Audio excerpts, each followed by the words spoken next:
so we could find who could prove themselves to the waves of time. We're trying to repent before you sin. It's like giving up before you begin. Start with dancing in their line, past that we could never run. Oh, they were dancing way up high. Stars were dancing in their line, the future we will never run. Dirt on our feet was bone dry, it was bone dry.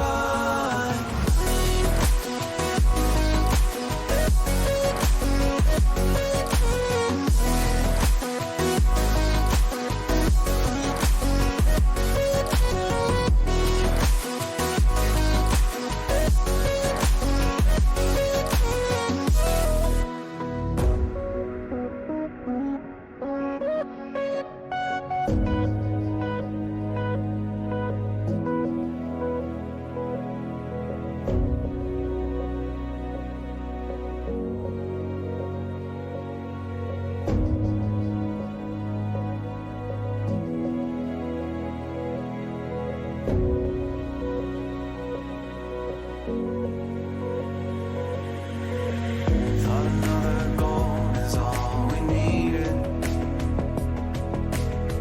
Taking second chances till we bleed. And when all the love had been depleted, we had but no choice to concede. As the stars were dancing in their line, past that we could never run. Oh, they were dancing way up high. Stars were dancing in their line, future we will never run. Dirt on our feet was bone dry, it was bone dry.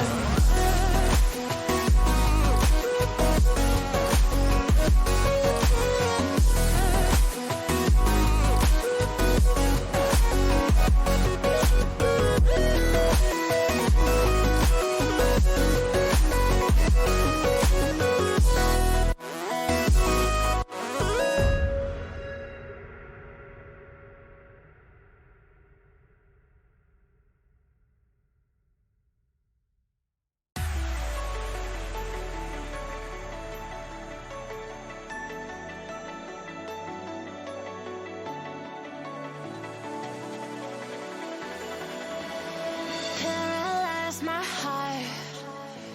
Don't wanna feel your touch like ice, tracing all my scars. Why is it hurt on the inside? It's unforgivable, but I forgive you every time. Hard to let it go, 'cause we're intertwined. I break you, you break me, but something about that makes us so, baby. Every piece keeps us together in the car. I break you, you break me, holding our love until the fall.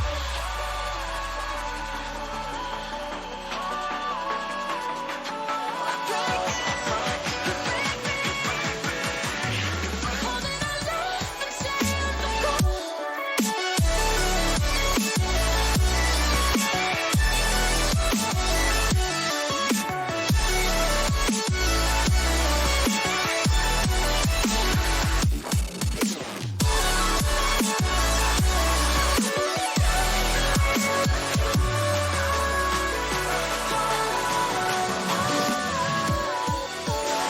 Frozen in my dream, I can't escape the thoughts of you.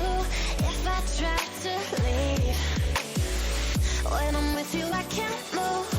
It's unforgivable, but I forgive you every time. Hard to let it go, 'cause we're intertwined. I break you,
and gentlemen. Welcome back to once again some more FTL action. Happy Sunday to everybody. Hope you're all having a great day.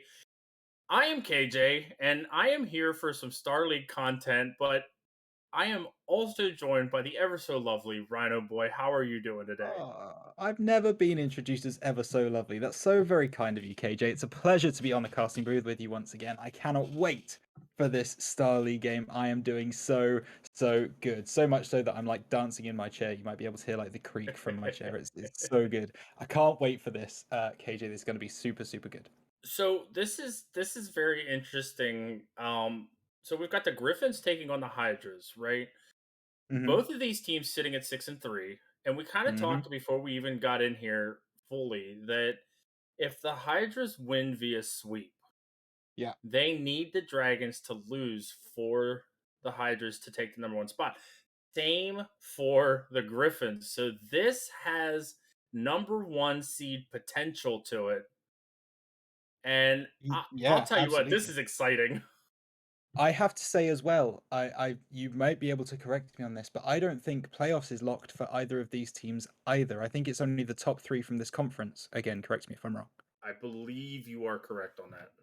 So we've got the Dragons at 7-2, the Griffins at 6-3, the Hydras at 6-3, and the Seagulls at 6-3. So whoever loses this game actually is potentially in danger of not actually making playoffs this season. So the ramifications of this game cannot be understated. Yeah, and you are definitely correct and with what you just said. But as we get into the game, Rhino, I'm gonna go ahead and turn this one over to you. Take us out. Oh, absolutely. 3, 2, 1. We get things started. We've got Tunloink, and Coentix on the Griffin side, and we have Yeet and Shade playing for the Hydras. We may have mentioned this a minute ago. It's A lineup versus A lineup, and the A lineup of the Hydras take an early lead. Yeet with the challenge in midfield. That one flies into the top left-hand corner. Not much that the Griffins defense could do. 8 seconds gone, KJ. We have a goal. As a very good friend of mine named Southpaw once said, "Pa-ting." That ball finds its way into the back of the net via pinch. So Pa-ting, first goal for the Hydras. Pa-ting, absolutely. Nice read from Yeet, but that doesn't look like it's going to be good enough to save the goal from the Griffins. The Griffins answer back almost immediately, and if this is the pace we're going for this game, KJ, we could be in for quite a long night. I think by the end of this whole casting session, I think I'm going to have no voice. Either way, it was a really good 50-50 there from Comentix. Oh. And, or excuse me, I believe that was Tunloink on that 50-50, but even still, just a really well played ball.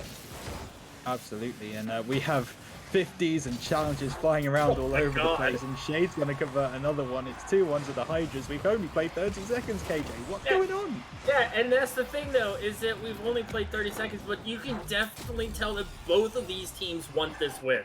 Like, they are playing with their absolute hearts on this one.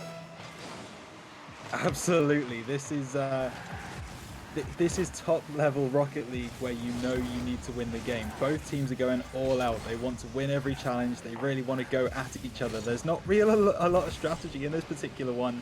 They are just trying to win the ball, and that's enough. Shade is able to do that on his goal line and send this one back towards midfield, and he does it again, trying to read that one off the wall, and he does. That one's going towards the goal. It's going to hit the crossbar though, and Comentix needs to clean up, and he does. Yeet's going to win this one on the half turn, and he's going to be able to fly through the air off the roof, but Comentix is there with the read. Really nice from him. Good defense. And now Tunloink is going to go for a shot. He's going to hit the left-hand post. No, it isn't. That's going to go in. Oh my goodness. What a touch from Tunloink, putting that one right over Shade. Shade cheated up just a little too far. Not able to get a touch on the ball, though, but even still, I mean, we got a tie game, and we played 1 minute 7 seconds. This is absolutely insane. Dude, what have we signed up for? This could potentially be one of the games of the season already, and we've not even played 1.5 minutes. Shade winning that one in the right-hand corner. Yeet's going to try and keep the pressure on the Griffins, and he is able to do that with 2 fantastic challenges on that right-hand wall. The Griffins now need to clear this ball. Comentix is going to try and clear, but Yeet, another 50, wins that one out again, and Shade goes for the demo play. He absolutely gets it. Tunloink probably wanted a bit of a pinch on that one, get the ball a bit further away. Wasn't able to do that, and Yeet's going to have to get above Comentix, and he doesn't, but Shade! That's a fantastic save as he comes straight across the goal line, and now the Griffins have all of the pressure. That one's going to get sent back into the middle, but Shade's going to be able to read that one on the corner, and now he's going to try and bring this one away, but Kmentix is there before him, and now he's going to try and get it over the top of Yeet, but Yeet does just enough to make that save. Kmentix is able to absolutely send Shade to the Shadow Realm. Enjoy more Shade where that comes from, as Yeet now trying to get this ball away. Sends it down the right-hand side. Tunneling trying to challenge, but Kmentix is going to be the one to get the ball off his bonnet. And now Tunneling trying to convert this one. He tries to get it into the left-hand corner, and he does. He can't get back in time. And the Griffins take the lead in this game, 3-2. You kind of broke me with that Shadow Realm thing. That was very well casted. I love that. That was amazing. Tunneling definitely proving why he's a 16-8 salary, making sure that that ball goes on target, and giving the Griffins actually their first lead of this game one. Absolutely, the Griffins have not taken the lead yet. Hello, Shade. That's a bit nice from you, as he tries to get the flick over the top of the Griffins defense, but he's not going to be able to do that. And now Shade needs to get on the retreat. He needs to win this one over the top of Kmentix. Actually, Kmentix almost converting that one right into the top side of the goal, but he's not quite able to get it under the crossbar. And now the Hydras have a 2-on-1 advantage. Yeet trying to get this one into the ground. Kmentix read that one, and he gets it back into the air. Now Shade trying to win that one. Kmentix sends that one back towards goal, but Tunneling thought about going for it. He decided not to in the end because he saw that he was back on the defense, and now Yeet trying to get that double tap. He is able to, confuses Tunneling, and now he wanted that pinch off the ground. Not quite able to make that one stick, and now Shade with the 50, trying to get rid of Tunneling, but Tunneling says, I am here to stay, and he now wins that 50 in the midfield. He's going to try and get this one over the top of Yeet, but Yeet, that's a fantastic save! Can they make it stick? They can. Shade with this follow-up save, and now the Hydras need to bring this one forwards on the counter-attack. Shade flying through the air, he tries to get that touch over the top of the Griffins defense, but the power just isn't there from the Hydras right now, and now Shade has to recover for the Hydras. He is going to be able to do that though, and the Griffins are going to take a little breather. Tunloink's going to be given the go-ahead to go for this one. Yeet's going to get up into the air. He does save that one onto the crossbar, and now Tunloink needs to keep the pressure on the Hydras. He is going to try and do that in the left-hand corner. Yeet goes for the 50. He does win that one, but he's not going to win that one over the top of Kmentix. And now Shade brings that one forward. Oh, it's an open goal for Yeet. He's going to miss wide left. Oh my goodness. Tunloink unable to, well, he's going to be able to save that one without too much trouble. And now the Griffins are going to be able to come back towards the Hydra's net. Kmentix trying to get that one into the middle, but Tunloink isn't going to commit himself. There's two Hydras in defense, and he knows he can't win that battle, but now there's only one. Oh, Yeet, that's a fantastic read off the back wall. Tunloink wins that one in the midfield, trying to keep the ball in Hydra's territory. Yeet's going to try and do the opposite of that, but instead he sends Kmentix back to his base, says, see you later, pal. And now Shade trying to get in control of this ball. This is probably the longest break in play we've had without a goal so far this game, as the Hydras and Griffins desperately try and fight for this ball. The Griffins are ahead, 45 seconds on the clock, and Tunloink is going to be able to convert that one to make it 2-goal advantage with 40 seconds to go, KJ. The Griffins defense has definitely, even though they did give up those first 2 goals early, it has held so strong in all of that the Hydras were able to put on. The fact that the Hydras were not able to put a shot on target, or at least get a good, decent shot, really is a testament to what this Griffins team is all about. Yeah, they've been doing an absolutely fantastic job keeping the pressure on this Hydras team, and that is shown in the conversions and certainly the goals for that we see now. Yeet's going to try and win that one over the top of Tunloink, and he is able to do so. It's a free open net, but he's not going to be able to find that one. Yeet is able to read that one off the wall, though. That's an unlucky spawn from Tunloink, and 1 goal in 16 seconds, KJ. What happens here? Yeah, that is, like he said, that is super unfortunate for Tunloink. And we saw a little bit of a great pass there coming out from Kmentix, but even still, Griffins still have that lead, but, 16 seconds is still a lot of time to play. I mean, it is way too much time. It is still too early to tell who's going to win game 1. Especially if he hits a shot like that over the top of Tunloink. It's a 2v1. He hits that one onto the roof, though. No. Oh, onto the crossbar, and Tunloink is going to actually keep this one alive, which could lead to some problems, but Shade's already given up on the ball. I'm not sure we should be using that strategy when we're close to the end of the game, but in the end, the Griffins take out game 1. Yeah, it's a super unfortunate turn of events for the Hydras, not able to fully make the comeback, but even still, they really showed some great resilience and really showed how well that they were able to handle all of that. But even still, the Griffins still persevered and were able to take game 1, and I think we're having a couple technical issues. Oh, Yeah, it seems a couple of the players are looking for a new server, so yeah. we might see what that's about. But we've got to talk about that game one because there is so much to break down. I mean, the Hydras took the advantage twice. Okay, they went 1-0 up and then 2-1 up. They couldn't make it stick either time. The Griffins came back to a 3-2 lead, and we were in that passage of play for a good 2 minutes where we saw a lot of good play from both teams. But I feel like in that 2 minutes, correct me if I'm wrong, KJ, or if you feel differently, but it felt like the Griffins had most of the control during that time. So when the game first started, the Hydras really came out firing on a lot of cylinders. Mm, Uh, Things were going well for them. They were getting the touches that they needed. But once that halfway point started, and as soon as the Griffins started realizing that they need to play a little bit more patient with the Hydras, they were able to capitalize on double commits, over commits, and just making sure that they were able to get the touches that they needed to be able to catch the Hydras off guard. One thing I will say, the mm. shot placement for the Hydras needs to be a lot better if they're gonna bring this one back. Yeah, for Because sure. Something else I would say though, not just placement, it's also power. It seemed to me that a lot of the shots weren't being fired in a particularly fast rate, especially some of the ones certainly in that midfield, where I think it was Yeet who had an open net, and he just couldn't quite find the power to get that ball to the other end of the pitch in time for the Griffins to be able to get back on defense. yeah, and that's one of the things is making sure that you're hitting those open nets first of all. Because Yeet had a perfect opportunity with an open net and a breakaway chance, and just absolutely scrubbed it. It's very unfortunate for me to have to say that, but that's exactly what happened. You gotta hit Mhm. those shots. If you're not hitting that, then you're in for a very long season, or at least for a very long series. Series, not season.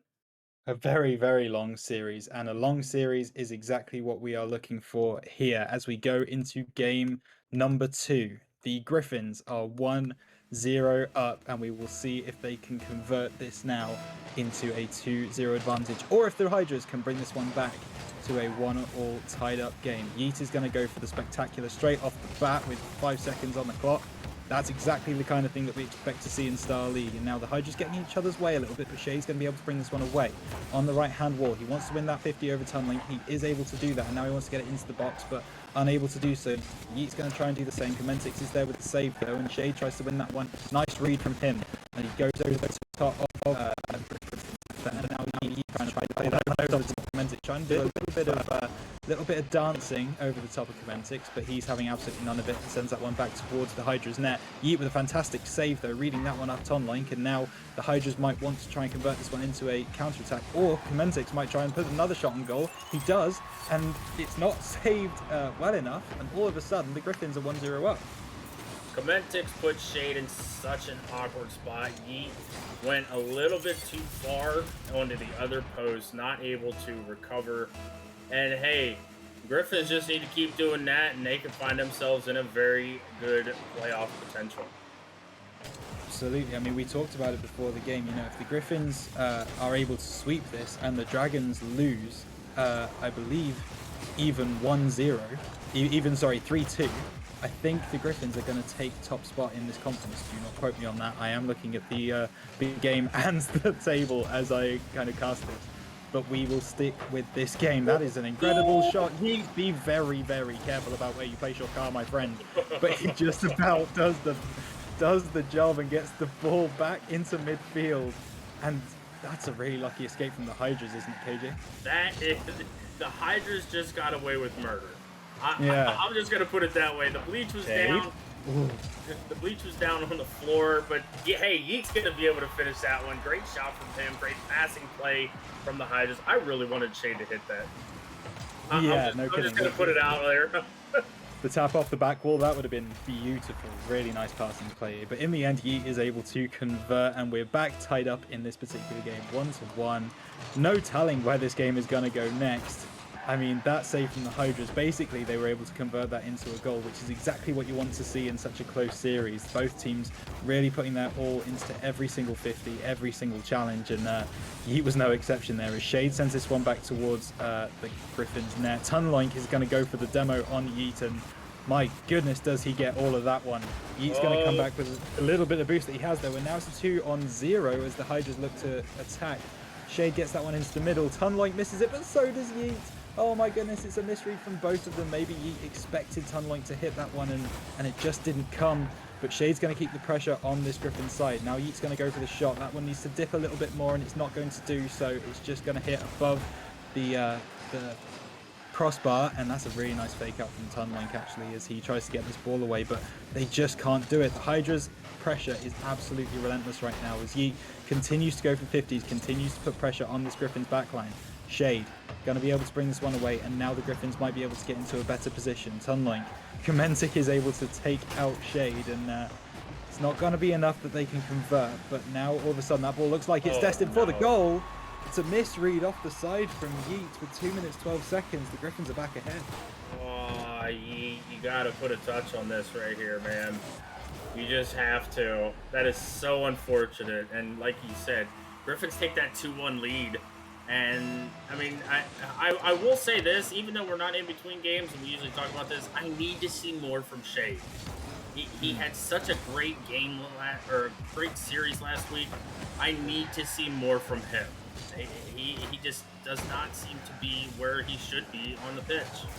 Speaking of, that's going to go right down the other end of the pitch, and Shade is going to try and get that one over the Tunloink. That's a lovely challenge from him though, and Yeet's going to go up for that one. He's not able to get the touch, and the Hydras, excuse the pun considering the arena we're in, but they look a little bit lost at sea right now as Yeet trying to bring this ball forwards. He tries to get the pass into Shade. I know I got you with that one, KJ. As we move forwards now, Tunloink trying to win this one on the left-hand side, and he is able to do so. He's going to try and get this ball back into the middle to find his teammate. Shade with the 50, and that one's going to go right the way over to the other side of the Hydra's goal. But the Griffins are able to keep the pressure on. Komentik does win that one in the air, but it's not quite going to drop for him. It's not going to go into the goal. Is that one? No, it isn't from Tunloink either. And now Yeet's going to be able to bring this one forward. It's 2v1 if he can win that ball over the top of Komentik, but Komentik wins it instead. He sends it back into the goal. The Hydra's cheated up, and the Griffins capitalized. They get the goal. They get the 2-goal cushion. It's 3-1. That was such a smart turn on that ball by Komentik, realizing he had the boost advantage, turning on that ball, catching Yeet off guard, able to put that one in the back of the net. And hey, Griffin's looking like the stronger team right now. I would have to agree with that one, as Shade now is able to make that save, and it's not an easy one to read off that wall, I tell you what. And that's a double commit coming out from the Hydras. That the communication, the teamwork just isn't quite there for me, and that could come back to bite them once again as Komentik goes for the shot in the top left-hand corner. I think Shade got a touch on it. The game says it did, but it looked very, very close to me, as now Shade's going to try and bring this one forward. 40 seconds on the clock as he gets that one over the top of Komentik. Now Tunloink needs to do something. He's not able to do that. Shade doesn't have the boost though to catch up to that ball, and now he gets sent back, packing back to his side of the pitch, and it's going to kind of stunt any momentum that the Hydras had. 30 seconds now. Shade trying to clear this ball and get it into the other side, but he's not going to be able to do that. And Tunloink's going to be able to convert this one. This one is all but over, KJ. Yeah, way too many double commits from the Hydras in this game.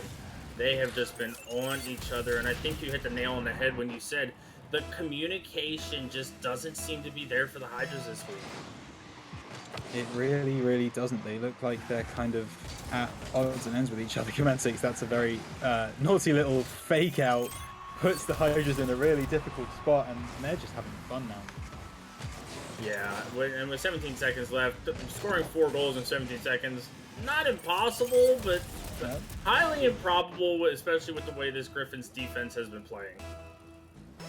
Yep, their defense has been very, very impressive, and we have to say it. The offense from the Hydras has not been as up to par as we are used to seeing. Yeet, that's a wonderful physical play, though.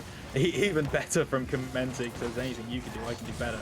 And now the Griffins try and bring this one away. They're probably just going to want to bring this one down onto the ground, or they might try and style it out, get an extra goal. Komentik's going to try and go for the edge, but he's not going to find it. Shade gets that one on the ground, and 2-0 to the Griffins. I'm not sure how many people would have had that before the game. Honestly, I don't really know. That's actually probably the question of the day is to, Mm. this team of Shade and Yeet has just been absolutely lethal. And you're also talking about the same two that took out a 7-1 Dragons team that looked oh so powerful, oh so unbeatable. Hmm. So, these two boys need to really step up in this third game. Otherwise, Yeah. the Griffins are going to take it very easily. The double commits have just got to stop. But here's something I want to talk about right now. Okay, we have the stats right in front of us. The Griffins in that entire game two did not make a single save. Not one save between the two of them. The Hydras have had to make 7. If that doesn't tell you where the discrepancy in the two teams is, I don't know what will, KJ. Yeah, well, it also helps whenever you put 16 shots on net, and you have all the pressure Mm. for at least 75% of that game. The Hydras just were not able to break out of their own half. Hopefully, we can see that a little bit more, see some more control out of both Shade and Yeet. But if the last two games have been any indication, I don't know if the Hydras are going to be able to do it. I don't know if they are going to either. We will see. Yeet. I'm okay. Sure. Right, moving on. Oh Um, no! okay. That is the most unfortunate thing when you try to go for that speed flip and you just accidentally backflip. That is Hey, it exactly happens. what Mentix did. It happens. That's going to be a rough one. The Hydras are going to start with a 1-goal lead. In fact, No, they're they're going to start with a 2-goal lead. lead. In 8 seconds. It's been a while since I've talked and something to the contrary has happened, but it's about time. Care to comment, KJ? Yeah, absolutely. The Hydra's starting off quick, but the thing is, there's still 4:52 left. They're gonna have to keep this pressure up. Have to. I want to make it clear that the Hydras have now doubled the amount of shots that they had in game 2 in this game already. They have got 2 shots on goal. Last game they had 1. So improvements being made, it seems, as the Griffins now need to get more of a control of this game. Was that mean? It's fine. Fine. Commentic. Going to try and get this one up to Tunlink. He's found himself in a nice position, but Yeet is going to be able to win that 50 against Commentix, and he's also going to be able to bring that one away. It's a 2 versus 0 now as Yeet tries to get this one into the midfield. It goes up, and Shade needs to read this one off the wall. Tunlink is there with the save, though. Really nice from him on the crossbar, and he's able to bring this one away. Now Yeet going to be able to save this one and send it into the wall, and he's also going to be able to get it over the top of Commentix again, and Commentix is not going to win that 50 against Shade, but it might not matter. Shade, oh my goodness, he was retreating. He was in a bit of a tough spot, but he does just enough to make sure that ball doesn't end up in his net, but it could still as Commentix reads that one off the wall. Shade in no man's land, and the Griffins have halved their deficit. Yeah, and I just wanna point this out. Shade with the car switch, going to the Dominus. The Dominus did help him there against that shot against Tunloin, but Commentix just so speedy in getting to that ball. Yeah, absolutely, and that is great to see as well. Tunlink now going to bring this one forwards, but Shade's going to be there with the freshly picked up boost to be able to save that one. Commentix, though, goes for a shot. Yeet needs to get on the end of that, and he's not able to. We're back to a tie ball game, KJ. Yeah, and if you're the Hydras, this is not where you want to be. You do not want to be tied with this Griffins team because they have proven time and time again they don't like tie games. They do not like them. No, they want a game to be not tied as quickly as possible, so we'll see how long this one lasts. Shade sends that one back towards his own net, probably not the idea that he wanted to execute, but one that might work out for him in the end as Commentix tries to win this one, but Shade wins that 50. He now gets it around the corner into Yeet. Yeet's gonna miss! Oh. It misses wide right! Oh my goodness, it hits the post. I can't quite believe that ball did not go in. Can anything drop for this Hydras team? It just seems like it's not going to be their night, but with 3 minutes left, there is still a lot of Rocket League to play, and now Shade needs to get on the retreat. He does win that one over the top of Tunlink. Tunlink trying to find Commentix. He does, and now all of a sudden, from 2-0 down, the Griffins have taken the lead, 3-2. So I'm going to correct you, and yes, that ball hit off the post, but Commentix actually got a touch on it. No way. on that save. Really? Commentix actually just barely touched it to hit the post. And the fact that the Griffins were able to counterattack that out and get a goal out of it is just absolutely insane. Really shows the kind of season Commentix has been having. Yeah, not just the season, but also the series, right? He's been having an incredible game so far tonight, and that is shown by the fact that the Griffins are 2-0 up. Tunloink now trying to get that one over the top of Yeet. He is able to do so and finds Commentix. Is that one going to drop? Not quite. It's going to go over the top of the goal, but Commentix can be there on the follow-up. The Hydras can't get back on defense quick enough, and this game's spiraling out of control, KJ. Yeah, that was not a good 50-50 from Shade. He's been rather decent with his 50-50s, just taking a bad one there with Commentix, and Commentix able to put the shot in. Absolutely. So, here's the state of play. The Griffins currently are winning this game by 2 goals. If they continue this up, they will. Oh my! What's the point of casting? Like, I'm having I'm gonna have an existential crisis on screen right now. Why would I say something like that? We're back to within 1 goal. The Shade just comes through with a crazy air dribble around the entire Griffins defense, and now we're back to 4-3, KJ. Wow, Shade, you didn't have to do him dirty like that, but even still, keep doing it so then you can get your boys up, at least to get a game off of the Griffins, if anything. But what a great shot from him. Absolutely fantastic. Oh my gosh. Commentix just coming up the other end and saying anything Shade can do, watch me do exactly the same, if not better. Gets it over the top of Shade on defense. He can't get up in time, and now the Griffins have a 2-goal lead again. Yeah, just an unfortunate backflip there from Shade. If he's able to get into that ball, I don't think that ball goes into the back of the net. I really don't.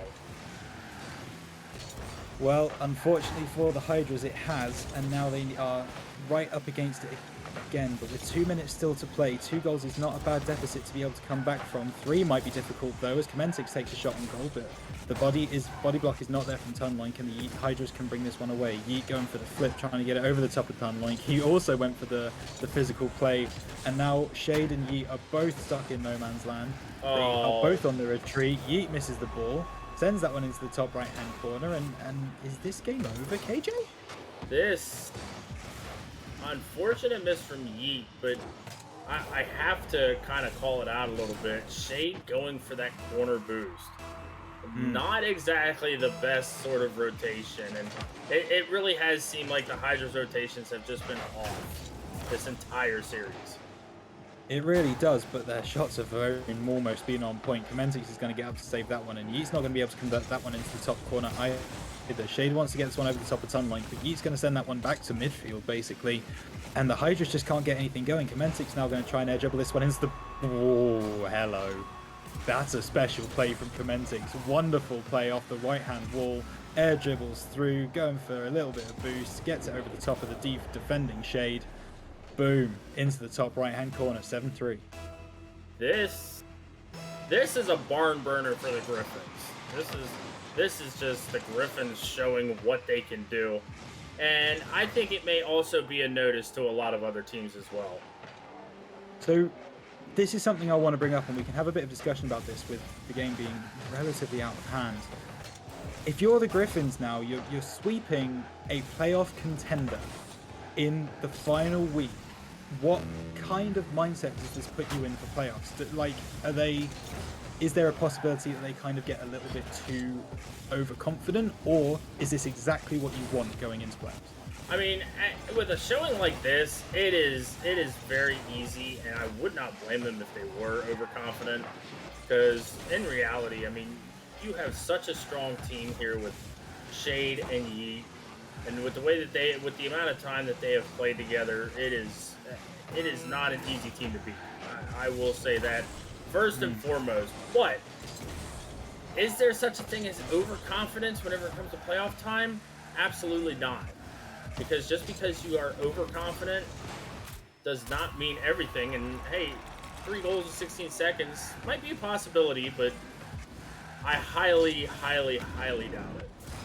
Yeah, I mean, Yeet's going to send that one into the goal. Shade is kind of just messing around in the Griffins' goal. He seems to think that this game is done, so maybe it is, but Yeet gonna try and get this 50, and he is able to do that, but I can't see a way back in for the Hydras just yet. Shade and Yeet both going for that ball means their backline is completely exposed, and Tunlink's going to take advantage of that. From coast to coast he goes and gets that 8-4 on the board.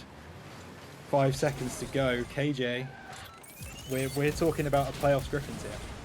So let's go ahead and kind of shy away from this this a little bit, because like you said, this game is out of hand. It is 8-4, and within the next 3 seconds, this game is going to be over. That puts the Griffins in a really good spot. That if the Dragons end up getting swept, they will take the top. The Griffins will take the top spot, Yeah. or at least the top spot in the Courage Conference. So it's going to be very interesting to see how the rest of Courage or Stealth, excuse me, does in their games, because that's where this game here means so much. Yeah, absolutely. I mean, even the fact that even the fact that the Hydras lost that game in a sweep now puts their playoff contention in jeopardy. In fact, I think they're out of playoffs. I think so. The Hydras win differential is 7 currently. It now drops down to 4. The Seagulls win differential is 10. Even if they get swept in their game, they will have a higher win differential than the Hydras. So the Seagulls will take the 3rd spot. The Hydras are out of playoffs. That is that is very, very, very unfortunate. I hadn't seen that eventuality before this game, but now I'm looking. Now I'm seeing it on the screen. That is our situation. Your Seagulls are your 3rd seed, guaranteed. But enough talk. Well, they could still get tied. It's very complicated. This is the most complicated Star League has ever been. Yeah, you ain't kidding. But we don't worry about that right now. We worry about the team that has just swept the 6-3 Hydras. It is your playoff-bound Griffins. Commentix and Tunlink, how are you both? What's up? I feel great. Oh, Tun had a late night yesterday, so he's feeling great. I'm not. Yeah, we've had a busy recently time. Had a good jolly time. This is a good match though. No, Well, I'd like to kick us off if that's okay, Rhino. Please, carry I on. do have one major thing. You guys are, you guys came into this match 6-3, tied with the Hydras. The only difference was your win differential. Obviously, for most of the teams that are in Star, the expectation is a sweep. Were you expecting to have such a dominant win? I thought we were gonna get swept.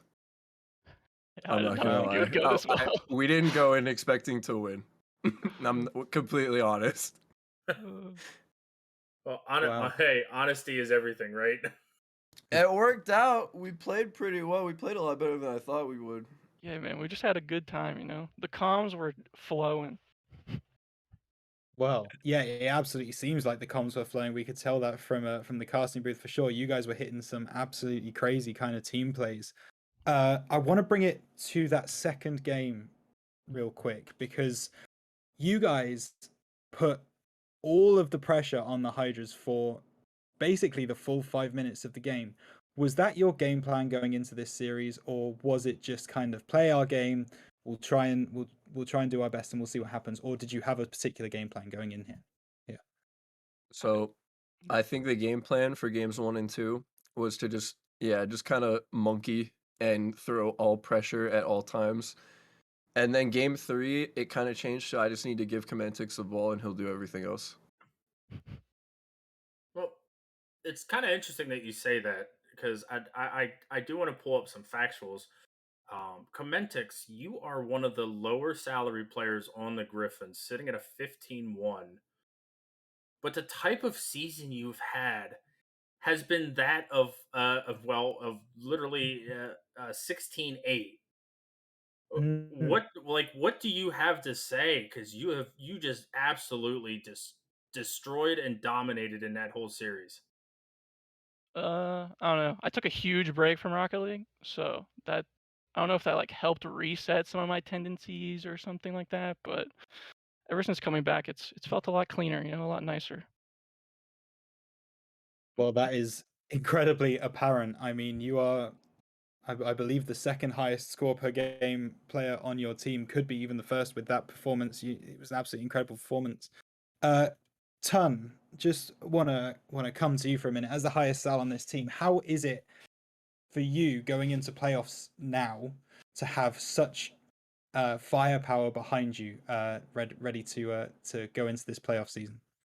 Oh, it feels awesome. I don't think I've been to playoffs since like the first couple seasons, when I was on Seagulls.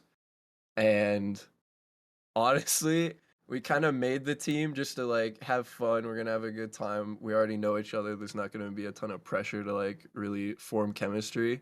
Let's have a good season. But I mean, honestly, at this point, I guess we're gonna try and go all the way. Well, I will say this: we definitely hope to see you go all the way. But since we are kind of getting ready to get into the playoffs, is there a team that you guys are kind of nervous about playing? Not for me. Ooh. I just kind of, you know, show up, play the game. Don't really worry about who I'm playing because it's whatever. Everyone has their things. I mean, all the teams in Star League are so close, especially for the ones who got into playoffs. It's kind of crazy how close it is. Um, I haven't played like Huskies or Hornets, so I'm kind of worried about that because I just don't know how we're gonna do. But I would probably say like Huskies and Dragons. Very nice. That's a very fair assessment. Yeah, I think I've only got one more question. And KJ, you could take the rest if you have any. And my question is a very simple one. What is your message to the other playoff teams in Star for this coming season? Good luck. I like that. I like that. Now, is that a positive good luck, or is that like yeah, no, like a sportsmanship good It's a luck? yes. I think you read that as you read it. I think you take that as it comes. Very nice. No, I've got nothing else for these guys. Congratulations on your guys' win and solidifying yourself with a playoff spot. Thanks, man. I appreciate it. Yeah, thanks for having us. Well, All good. Well, here, you know what, Rhino? I'll go ahead and take this, or at least take Yeah, the rest of it. Guys, stay go for it. tuned. Thank you guys for joining us here at 7:00, 8 p.m. We have another absolute banger for you guys. We've got the Star League Monkeys taking on the Hornets. I will not be here, but for myself and my casting partner, Rhino Boy, have a good night, and we hope to see you at 8:00. See you there.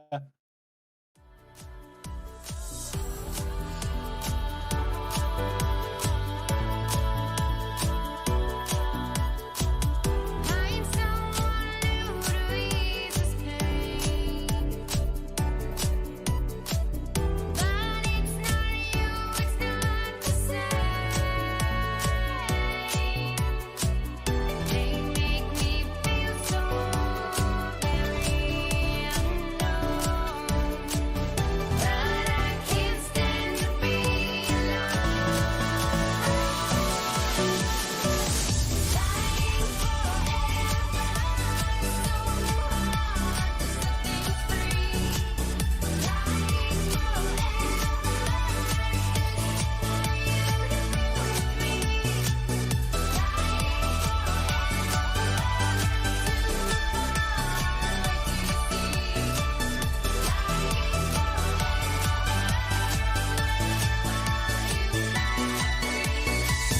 Summer now, I close my eyes and I feel the sun on my face. Reminds me of the times we had in every warm embrace.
to be free.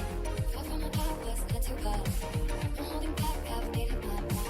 Seeing us next time, not sure I'll find. Holding the key firmly in my hands. I'm looking forward, I know your eyes. And this is it, I have nothing to lose. Now is the right time, I'm making my move. I'm gonna hide down. You can't bring me down. I'm gonna hide down. You can't bring me down.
You were perfection, I was the mess. I lacked emotion, you did your best. I was behind you through every step. You lost your way and you fell instead. Fell instead. Fell instead. Fell instead.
Feels like ice tracing all my scars. Why is it hurt on the inside? It's unforgivable, but I forgive you every time. Hard to let it go, 'cause we're intertwined. I break you, you break me, but something about that makes us so, baby. Every piece keeps us together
game time. I'm on one, like it's Kelly and I'm Bay bound. Treat the greatest competition like the playground. Freestyling J spin and make them say wow. Then I beat the brakes off until I'm stay down. Became a king from a common man, and I turned my worst critics to my staunchest fans and worked at it until the world was believing. They gave them no choice but to see it. They say the greats always aim high and still stay grounded at the same time. And so they see a sky native with the hang time. That's why ain't no one can see us when it's game time. Let's go.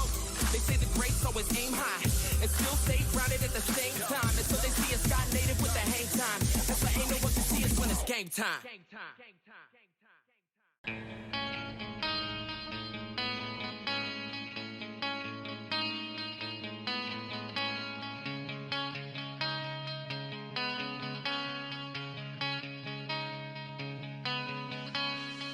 Can you please tell me your story? Tell it to me one more time. I just want you to keep talking so I can make up my mind. So for you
Welcome back, ladies and gentlemen, to some more FDL action. Tonight, we continue the exciting matches with playoff implications starting here in Star League. We have the Star League Hornets taking on the Star League Monkeys, trying to decide who comes out as the top dog in Star League for the Stealth Conference. We have the Hornets who are 7-2 and the Monkeys 6-3. I'm joined here in the casting booth by my lovely friend Rhino Boy. How are you doing?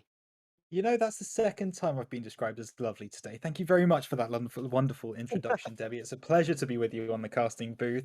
Very, very exciting game here with some very, very interesting playoff implications. So I say we just jump straight into the game, don't you? Oh, absolutely. I'm ready to get this going. Let's do it then. The implications that we are talking about, real quick, are that the Hornets are currently sitting at 7-2. If they win this game, they lock in top seed of Stealth Conference. That is done. That is pack it up, go home. If the Monkeys win with 3-1 or better, they will take top seed in Stealth Conference for Star League. So it's all about that number 1 seed. If the Monkeys are to do it, then they need to win by 3-1 or better.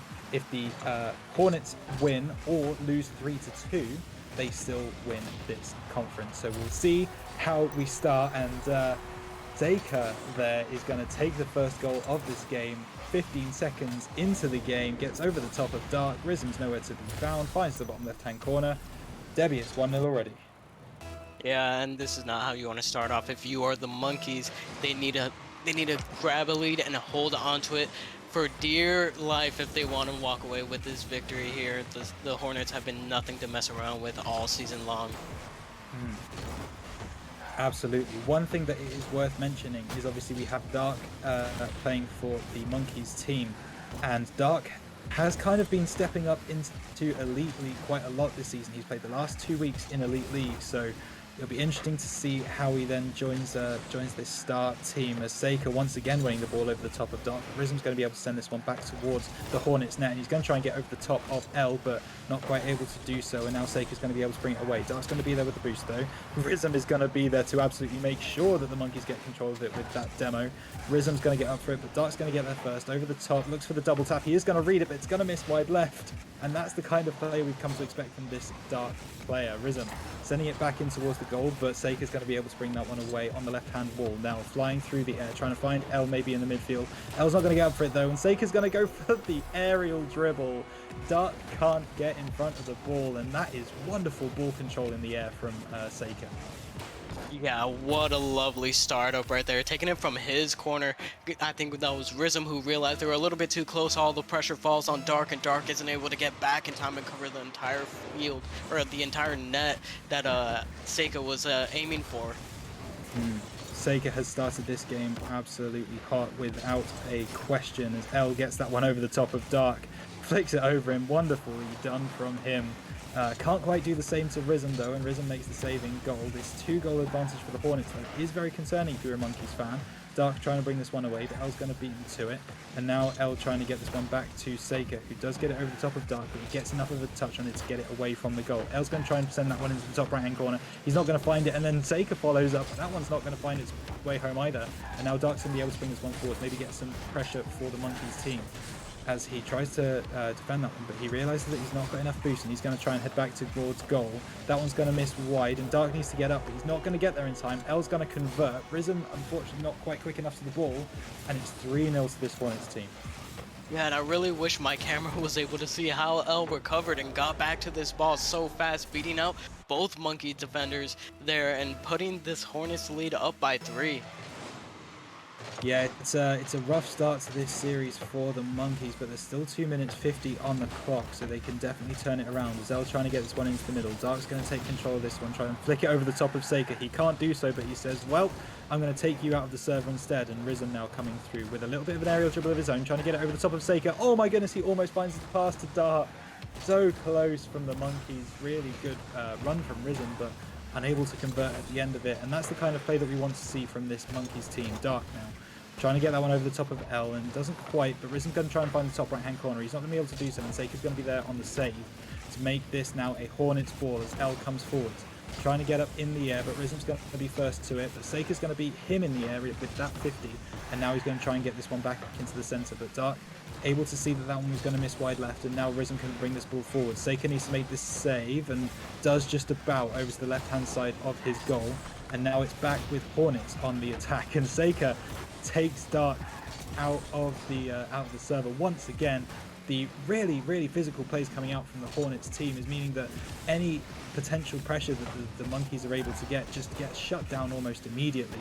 Now Rhythm gets back control of this ball, and he tries to find a little bit of a play into Dark. Dark's going to send that one up into the air. He loves going for those aerial dribbles, and that's exactly what he is able to convert into the top left-hand corner. The Monkeys are on the board, Debbie. Yeah, and I'm a little bit surprised by this. Rhythm dumping it off to Dark right there. Seika, I think, just spawning in, watching L be a little bit awkward there. No challenge coming out until the last second, and it allows for Dark to get a clean little air dribble straight into their net, and the Monkeys are on the board now. Ooh. Yeah, the Hornets were almost on the board once again with L coming in from the top, but Dark able to read that one in and get it away from their goal. Now L sends this one back to midfield, but Rhythm's going to be there to pick it up, and he does get the hit back towards the Hornets net.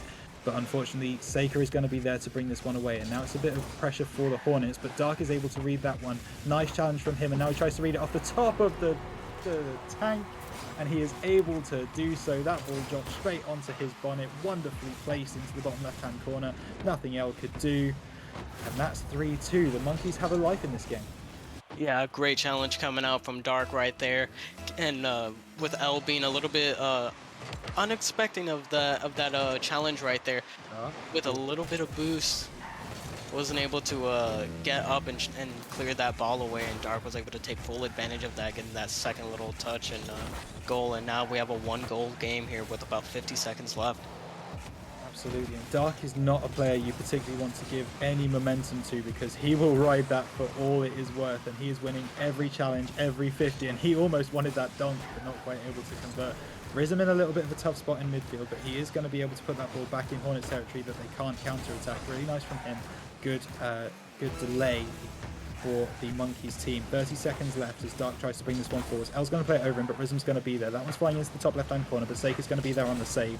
Nice aerial from him, brings this ball away, and now Dark looking for the read, and he is going to be able to read it just about, but he's not quite going to be able to read it over the top of L, who converts it into the back left-hand corner of the pitch. Now Seika reads that ball really nicely, but Rhythm's going to be able to win it over the top of him. There's a bit of Monkeys pressure right at the end of this game, and L's going to try and bring this one away. Wanted to pinch, but not quite going to be able to. It's a double commit from the Monkeys, and with 1 second on the clock, the Hornets able to withstand the pressure, go back up the other end, and score a 4. Yeah, and I'm not sure where Rhythm went, but I'm not necessarily going to blame them for that one. 1 goal down, you have to play aggressive if they wanted to tie this one up. But, you know, going into this game, like you mentioned earlier, Dark has been playing a couple of games in Elite League for the Monkeys, and I was very curious to see what he would bring to the table for this Monkeys team right here. But you know, one player that surprised me in this game 1 was Seika being a one-man show, coming alive, and it wasn't until that second half that we really saw Dark being able to find the space and time to make those plays. Absolutely, Seika putting on a stellar performance in game 1, and here is the situation after game 1.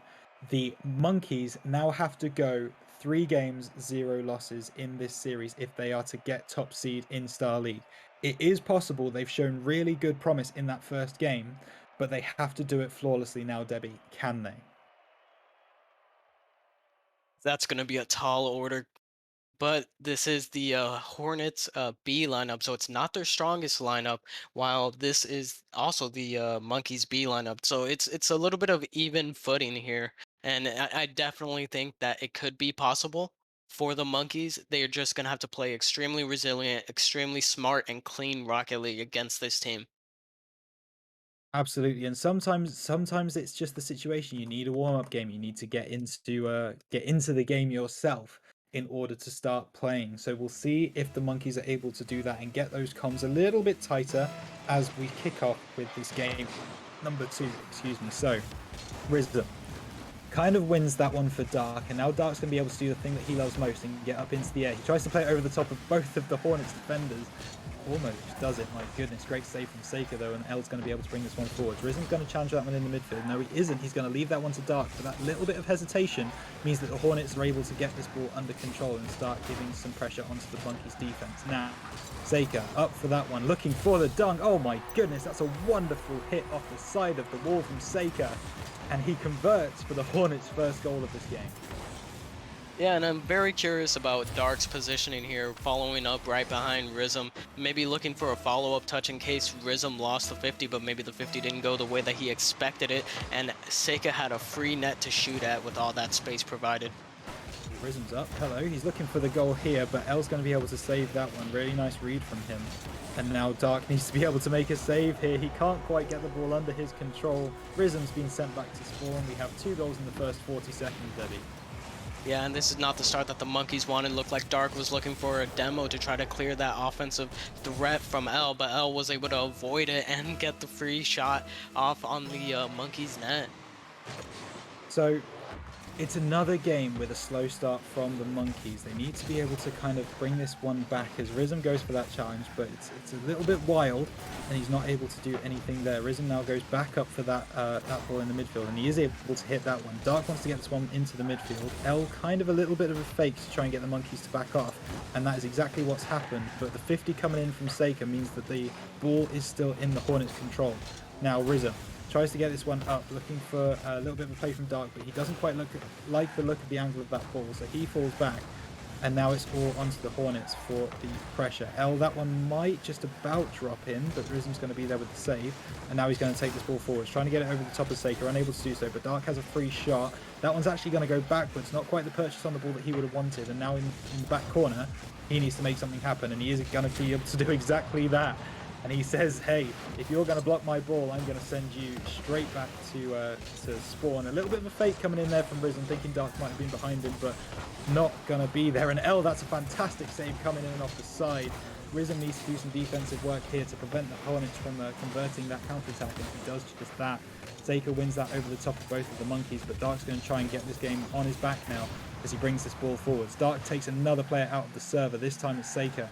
And now the Monkeys have the ball in the back left-hand corner where the Hornets don't really want it, so they clear it. And now Rizm sends this one up high into the midfield, but L's going to be there. Nice pre-jump from him.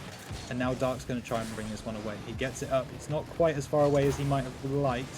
Seika's going to try and read it, but he can't quite get the purchase on that ball. And now Dark's going to try and go for that challenge. L is going to win it over the top of him, though.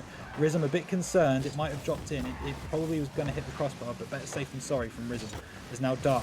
Tries to get this one away, tries to now get a demo in. He's not going to be able to do so. Seika wants to get that one over the top of Rizm, but Rizm stands resolute, and now he tries to get this one back towards the goal of the Hornets. L manages to get the save, and now he's sending it back towards the Monkeys' goal. Dark wants to read that one off the roof, and he is able to do so. And it's a little bit of back and forth here. Rizm and Dark get their wires crossed a little bit there.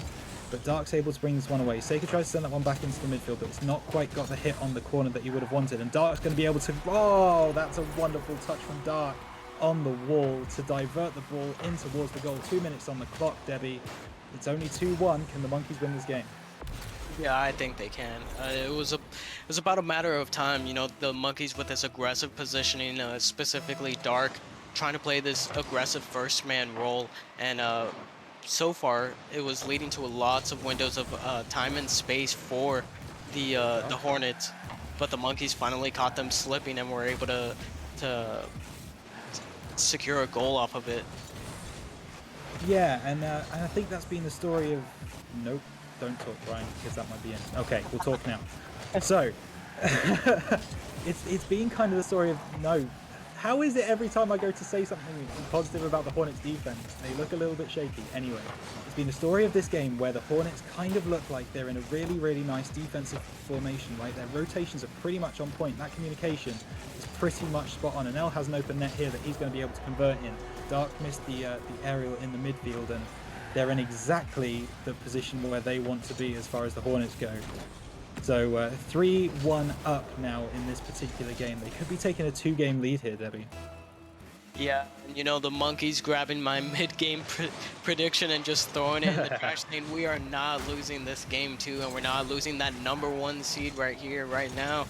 With about a minute left, they've been able to take advantage of that monkeys' aggression and just catch them overcommitting and just punish them for it with a quick counterattack. Yeah, that was a really nice read from Dark in the midfield, and Rizm and Seika kind of playing a little bit of a game of chicken. Who wants to back out of this ball first? But in the end, Rizm is able to take it, and now he needs to win that one over the top of Seika again. And he does win that 50 just about. Dark's going to get up on the wall. He's going to try and read that one off L, and he is able to do so. So that ball stays in midfield, contested by both teams. Seika sends that one forward. L trying to get the read off the roof, but he's not able to do so. And Rizm, unfortunately, can't get back into a position where he is able to make the save, and that is 4-1 to the Hornets. And if the game stays the way it is, then the Hornets have locked in that top seed in Stealth Conference. Yeah, and this is definitely not the fight that the monkeys wanted. Going down 3 goals here in this game 1, they kept it close for quite a while here in game 2. But at this point, if they are going to go down here in game 2, they need to cut down all the goal deficits and try to drag this one out to game 5 if they want to try and at least keep a number 2 seed here, or number 3 seed, because I believe the Hornets and the Monkeys are in the same division. So They are. Yes. if they want that number 3 seed, they're gonna have to cut down, extend this series, and make sure that every single game is nothing but a 1-goal game. Yeah. So that's the situation that we now have, as the ball is probably going to hit the deck relatively soon, and there it is. The Hornets win game 2, and they are looking for a sweep against the Monkeys. Now, if the Monkeys get swept, here's where things get interesting. They then go to 6-4 on the season with a win differential of 5. Currently, the 2 teams below them are the Coyotes, sitting at 6-3 with a win differential of 3, and the Huskies with a win-loss record of 6-3 with a win differential of 5. So, what that means is the Monkeys lose here, the chances of them going down from that 2nd place seed where they are right now dramatically increases, Debbie. So, I don't know what that says about the way the Monkeys need to play in this 3rd game, but what would you like to see from them moving into this 3rd game? Like to see a little bit more patience. It looks like Dark wanted to play this aggressive first man, and it was not paying off for the Monkeys at all. The Hornets were on to that game, and they were instead letting the Monkeys come to them, give up possession, and then have time and control with the ball for so many windows of opportunity that they were able to counter the Monkeys pretty hard here in this game 2, and the Monkeys just had nothing for it. They just kept going, kept pressing, hoping that that strategy would work. So if they want to take away this game 3 from the Hornets, they need to switch it up. They need to start playing patient and stop playing into the Hornets' hands. Stop playing into the Hornets' hands, says Debbie. Let's see if they do just that as we get into game 3 of this best of 5 to decide the top seed in Star League Stealth Conference. In fact, that has already been decided, with the Hornets being 2-0 up.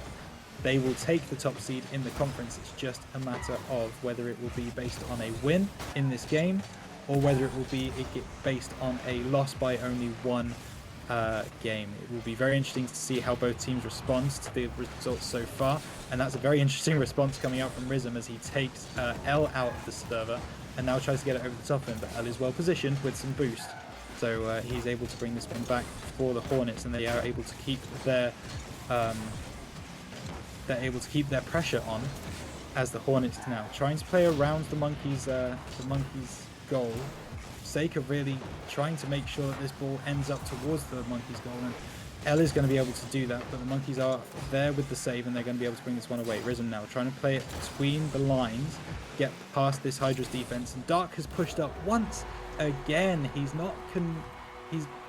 very, very convinced that Rizm is going to win these 50s, and unfortunately that works against him on this occasion, and L with the pre-jump sends that one right into the upper 90 in the top right-hand corner, and once again the Hornets take a lead in the series. Hornets just ready to pounce, waiting for that mistake to come out, and L was ready, sitting there lurking in the midfield, pounced on that opportunity and secured a lead here for the Hornets in game 3. Yeah, really close games really close affairs so far as Rhythm gets up for that one, and L's going to be able to get under it, and he also wants to get the bounce off the side, but he's not able to read it, and now Dark's going to go for that challenge, but Seika's going to be able to win it over the top, and now L tries to get that ball forwards towards the Monkey's net. Not able to do so. Rhythm's up for this one though. Seika was a bit far back in net, unable to really make the challenge there, and I think maybe for the first time this game, the Monkeys are tied level with the Hornets 1-1.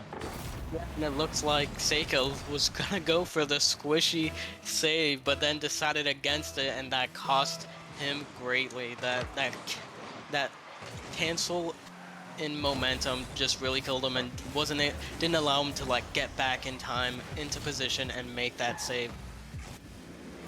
Absolutely, but we will see if that will come back to bite, or should I say sting, the Hornets as they try and attack this Monkey's goal. Now, Dark up in the air, looking for the aerial. He's able to get so much power on those aerial dribbles. It's pretty incredible, but not able to convert this time. The Hornets defense proving too strong, and now he's going to try again. Gets this one back into the midfield. Rizm is going to be able to run that one over the top of Light, and is he going to be able to get it past him? He is, but Seika's there on the goal line to make the save. The ball wasn't quite as powerful as it needed to be, and Seika makes the save to keep this game level, but the Monkeys have all the pressure right now, and it's going to pay dividends. No, it isn't. Dark's going to miss the shot. Oh my goodness, he just needed to tap that ball in. It was an open net, but he might just be able to get back in defense. He isn't going to be able to, and the punish comes in from the Hornets. What should be 2-1 in favor of the Monkeys goes against them, and now it's 2-1 in favor of the Hornets. Yeah, the Monkeys definitely going to be kicking themselves over that one. Rizm watching Dark, you know, that's an easy shot to put away, but also the hardest. We know that the open nets are the worst shots to secure here in Rocket League. And even Rizm sitting there waiting, you know, just in case, and somehow the ball was still able to make it past. But yeah, almost a kickoff goal for the Monkeys there. That was very, very close. But Rizm's going to be able to bring this one away now as L wins it on the halfway line, and he's going to try and put back some pressure on this Monkeys goal. But Dark's going to be able to win that one. He's going to win it over the top of Seika as well. That one's finding its way into the bottom left-hand corner, and the Monkeys are back level 2-2. A much closer game than the first two games. Definitely. yeah, definitely right here, and it looks like the Hornets were caught a little bit slipping here. Seika pushing up, you know, just sneaking up a little bit. Dark sees him from a mile away and is able to put that one with power on target. And now we have a tie game here in game 3. Rizm gets caught a little bit in possession there, but that ball's not going to drop into the goal. And now Rizm gets it past Seika. That's a wonderful play. Now he's going to try and get it over the top of Light, but instead he takes it a little bit wider than maybe he would have liked. He does end up getting it over the top of L, but not quite going to be able to do anything more than that. Seika bringing this ball forwards. Plays it into the right-hand side. Now he can try and find his teammate L in the midfield, and he is going to be able to do that, but the angle wasn't quite for him, and now the Monkey should be able to get control of this ball. Rizm getting it over the top of L for trying to find Dark in the midfield. Nice challenge coming in from Seika though, means that the ball stays in Monkey's territory, and they could make this pressure punish the Monkeys now, except for the fact that Dark is able to withstand this pressure and then convert it into pressure of his own. He was thinking about going for that 50, but he knows that it's a 2v1, so he's going to stay in defense, and now he's going to try and get this one out of their own goal line, and he is able to do just that. Dark sends this one forwards, maybe trying to read where L wants to put that one, but not able to do so. Rizm is able to though, and now plays it into the top left-hand corner where the Hornets are playing. Dark, a little bit of a pre-jump, wanting to kind of preempt an attack from the Hornets, but it wasn't actually coming in the first place. And now L trying to get this one back into the center, but Seika's going to be there to pick up the pieces now with Rizm with the clear, and now this one goes back into the midfield. Seika gets up, nice air dribble from him, trying to get it past Dark, but Dark reads that all the way. Now L takes over, trying to get this one, maybe looking for the double tap. The dunk comes in from L, wonderful read off the backboard to send the Hornets into a 3-2 lead. What a double tap coming out from L right here. What was that? Seika getting the 50 off of Dark, and Rizm having to try to go straight up with no momentum, having to try and beat out L, who had some momentum going into that first touch off the backboard. Dark. Oh, what a pinch. That is outrageous, but Rizm now trying to put that goal on net, but L's going to be able to save this one. 30 seconds for the Hornets to try and save something here as L tries to bring this one forwards. He does miss though. He still converts it into pressure on the Monkeys' goal, which is exactly what they wanted to do with 18 seconds left on the clock. Dark just sends Seika right up into the roof of the stadium, but that's not going to do too much for the Monkeys. That is, though, Risen plays it over the top of L. Now he's looking for a shot on goal, but Seika's going to be there on the defense.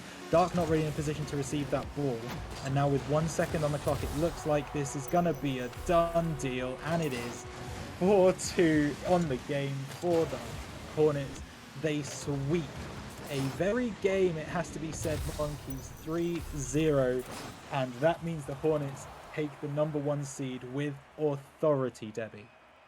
Oh yeah, and they definitely had so much authority here in this game. Specifically, Seika, just coming out here, using those windows of time and space that the Monkeys were allowing to just do whatever he wanted, going for little air dribbles, going for quick shots, doing the quick counter attacks. I love the infield passing coming out from the Hornets. They just absolutely dismantled this play style coming out from the Monkeys here, and they made a statement with this game showing that they are indeed the top dogs of the Stealth Conference here in Star League. Absolutely. A statement was made, but it also is worth mentioning the Monkeys while we are talking about them. They finished the season 6-4. That is going to be enough to get them into playoffs, but at what seed, Debbie? That's the big question. Yeah, with them going 6-4 here, and not only that, but losing here in a sweep, it's definitely going to open up the window for a couple of other teams. I believe the Coyotes and the who's the other team? Huskies. Sorry, Yeah, it's the the Huskies. Huskies. I was thinking it was the Huskies, but I wanted to be sure.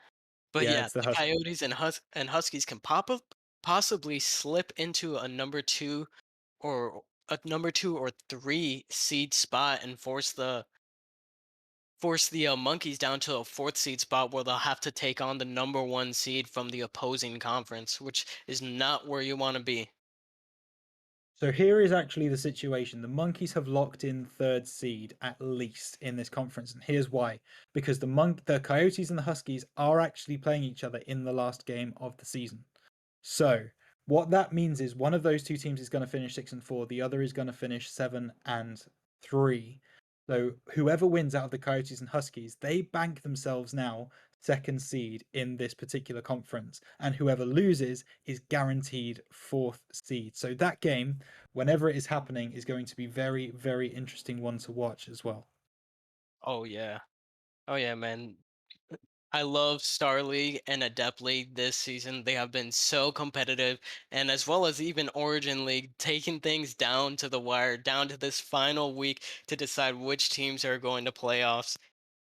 And there's nothing more hype, and I love FDL for bringing the best out of Rocket League here for us. Absolutely. In fact, I have just noticed that the Coyotes and Huskies are actually playing each other next. It's not going to be on this stream. We won't be streaming it here on FDL main, but maybe have a look at FDL2 or over with Chris's stream, and he might be the one to stream it. So keep an eye out for that game. I don't know if we have the Monkeys, sorry, if we have the Hornets to come in here for a post-game interview. It seems like we don't right now. We will see if we can chase that, but for now, I will quickly tell you what is going on for the rest of tonight. So we have 2 more games for you after this particular game. We have the Eagles versus the Penguins coming up at 9 o'clock. And then at 10 o'clock, we are back with Star League and we are watching the Seagulls taking on the Eagles. And I believe that one has pretty impressive playoff ramifications for the Seagulls as well. So you won't want to miss what's happening for the rest of tonight. Can we get a confirmation on if we're going to have an interview or not? Let's have a quick look.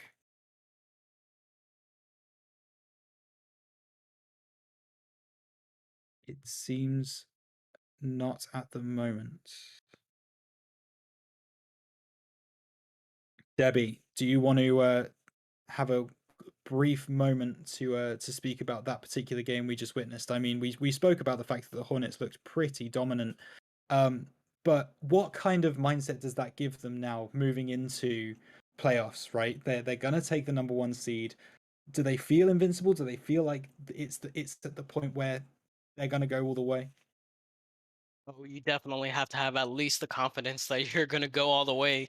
With that number 1 seed, you're going to be given the number 4 seed from the other conference. And with that, if if you guys go in confident, I think confidence is the key to success in Rocket League. You're never going to play at your best if you are not feeling well. And so this confidence is definitely going to be good for the Hornets, and going against a number 4 seed team, it might just be enough off of that alone to get them past round 1. And if they're already warmed up going into round 2, they might prove dangerous on the other side. You know, there are the Dragons, who I believe are now 7-2 or 7-3, with Laggy Puppy, Hydro, and I Yes, forget. the Dragons are 7-2 right now. I do not know if they played this weekend, but yes, Yeah, the they have been an absolute. They have been going on an absolute tear in the other conference, and it would certainly be a treat to see those two face off against each other in a best of 7 format. So, and, you know, hats off to the Hornets for taking this win, and I would definitely be confident going into these playoffs here with this win here over the Monkeys. Absolutely. Confidence must be brewing for the Hydras. It seems we're not going to get a post-match interview, so we will leave you here and we will say stick around, stay on this channel right here, because next up at 9 o'clock, we have the Eagles taking on the Penguins in the Expert League, being cast to you by Oddly and Blades. So if you want to stick around for some Expert League action, please do. It should be very, very entertaining stuff with some serious playoff implications. But for now, it has been myself, Rhino Boy, here casting with Debbie. Thank you so much for joining me on the casting booth. Also, a shout out to our streamer, Ponesy. We appreciate everything you do for us every single week, and he's going to be with you right the way up through until whenever the 10 p.m. game finishes. So give him some love as well. For me, for Debbie, to keep it locked here on the FDL channel. We will see you at 9 o'clock.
game time.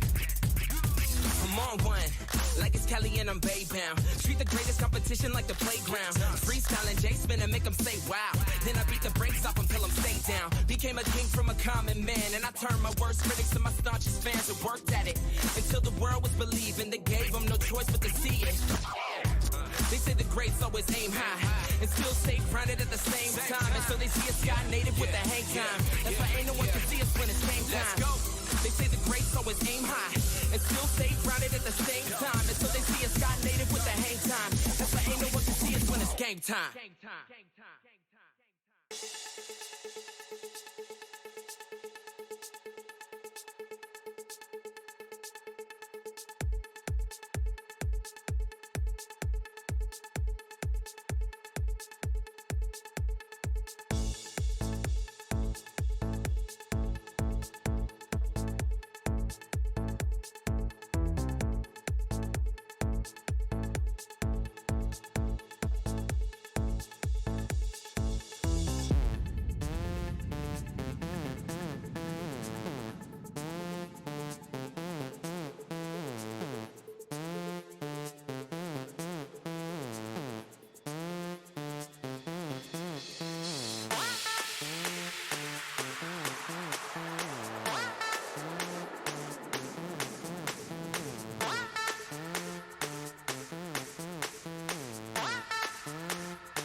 gentlemen, welcome back to Frontier Doubles League. We have an expert matchup for you here. A Week 11 fixture between the Penguins and Eagles. I'm Blade, and I'm joined in the booth here by with Oddly. Oddly, how you doing? Doing really good, my friend. Really excited for this interesting matchup we have here. Penguins are leading the conference so far, 8-1 for their I don't know the word for it. 8-1 so far, win-loss, I guess, ratio. Yeah, the record. Yeah. Their record. I don't know why that was skipping my mind, but the Eagles are 6-3, and they're actually second in the conference. Definitely an interesting matchup here. Excited to see how things go. Yeah, certainly it'll uh, be an interesting one. Do you know if this matchup has any playoff implications or not, as far as at least maybe even Ooh. seeding? That's a good question. I actually don't know. Maybe we'll find out during the series here, but I actually don't know if that's the case. All right. I mean, if you don't have anything else, I say let's get these guys in the lobby and get this one going. How does that sound to you? Sounds like a plan, man. I'm always excited to watch a little bit of doubles league, especially in the expert league here. Always some great looking games. Oh, and it looks like we're gonna be playing on a snow map in game number 1. That's got me excited, especially as a Canadian. Yeah, The we weather's been got, pretty good there we so go. far. Now we got everybody. There we go. Looks like for the Penguins, we're going to have Busy and Fluffy Knight.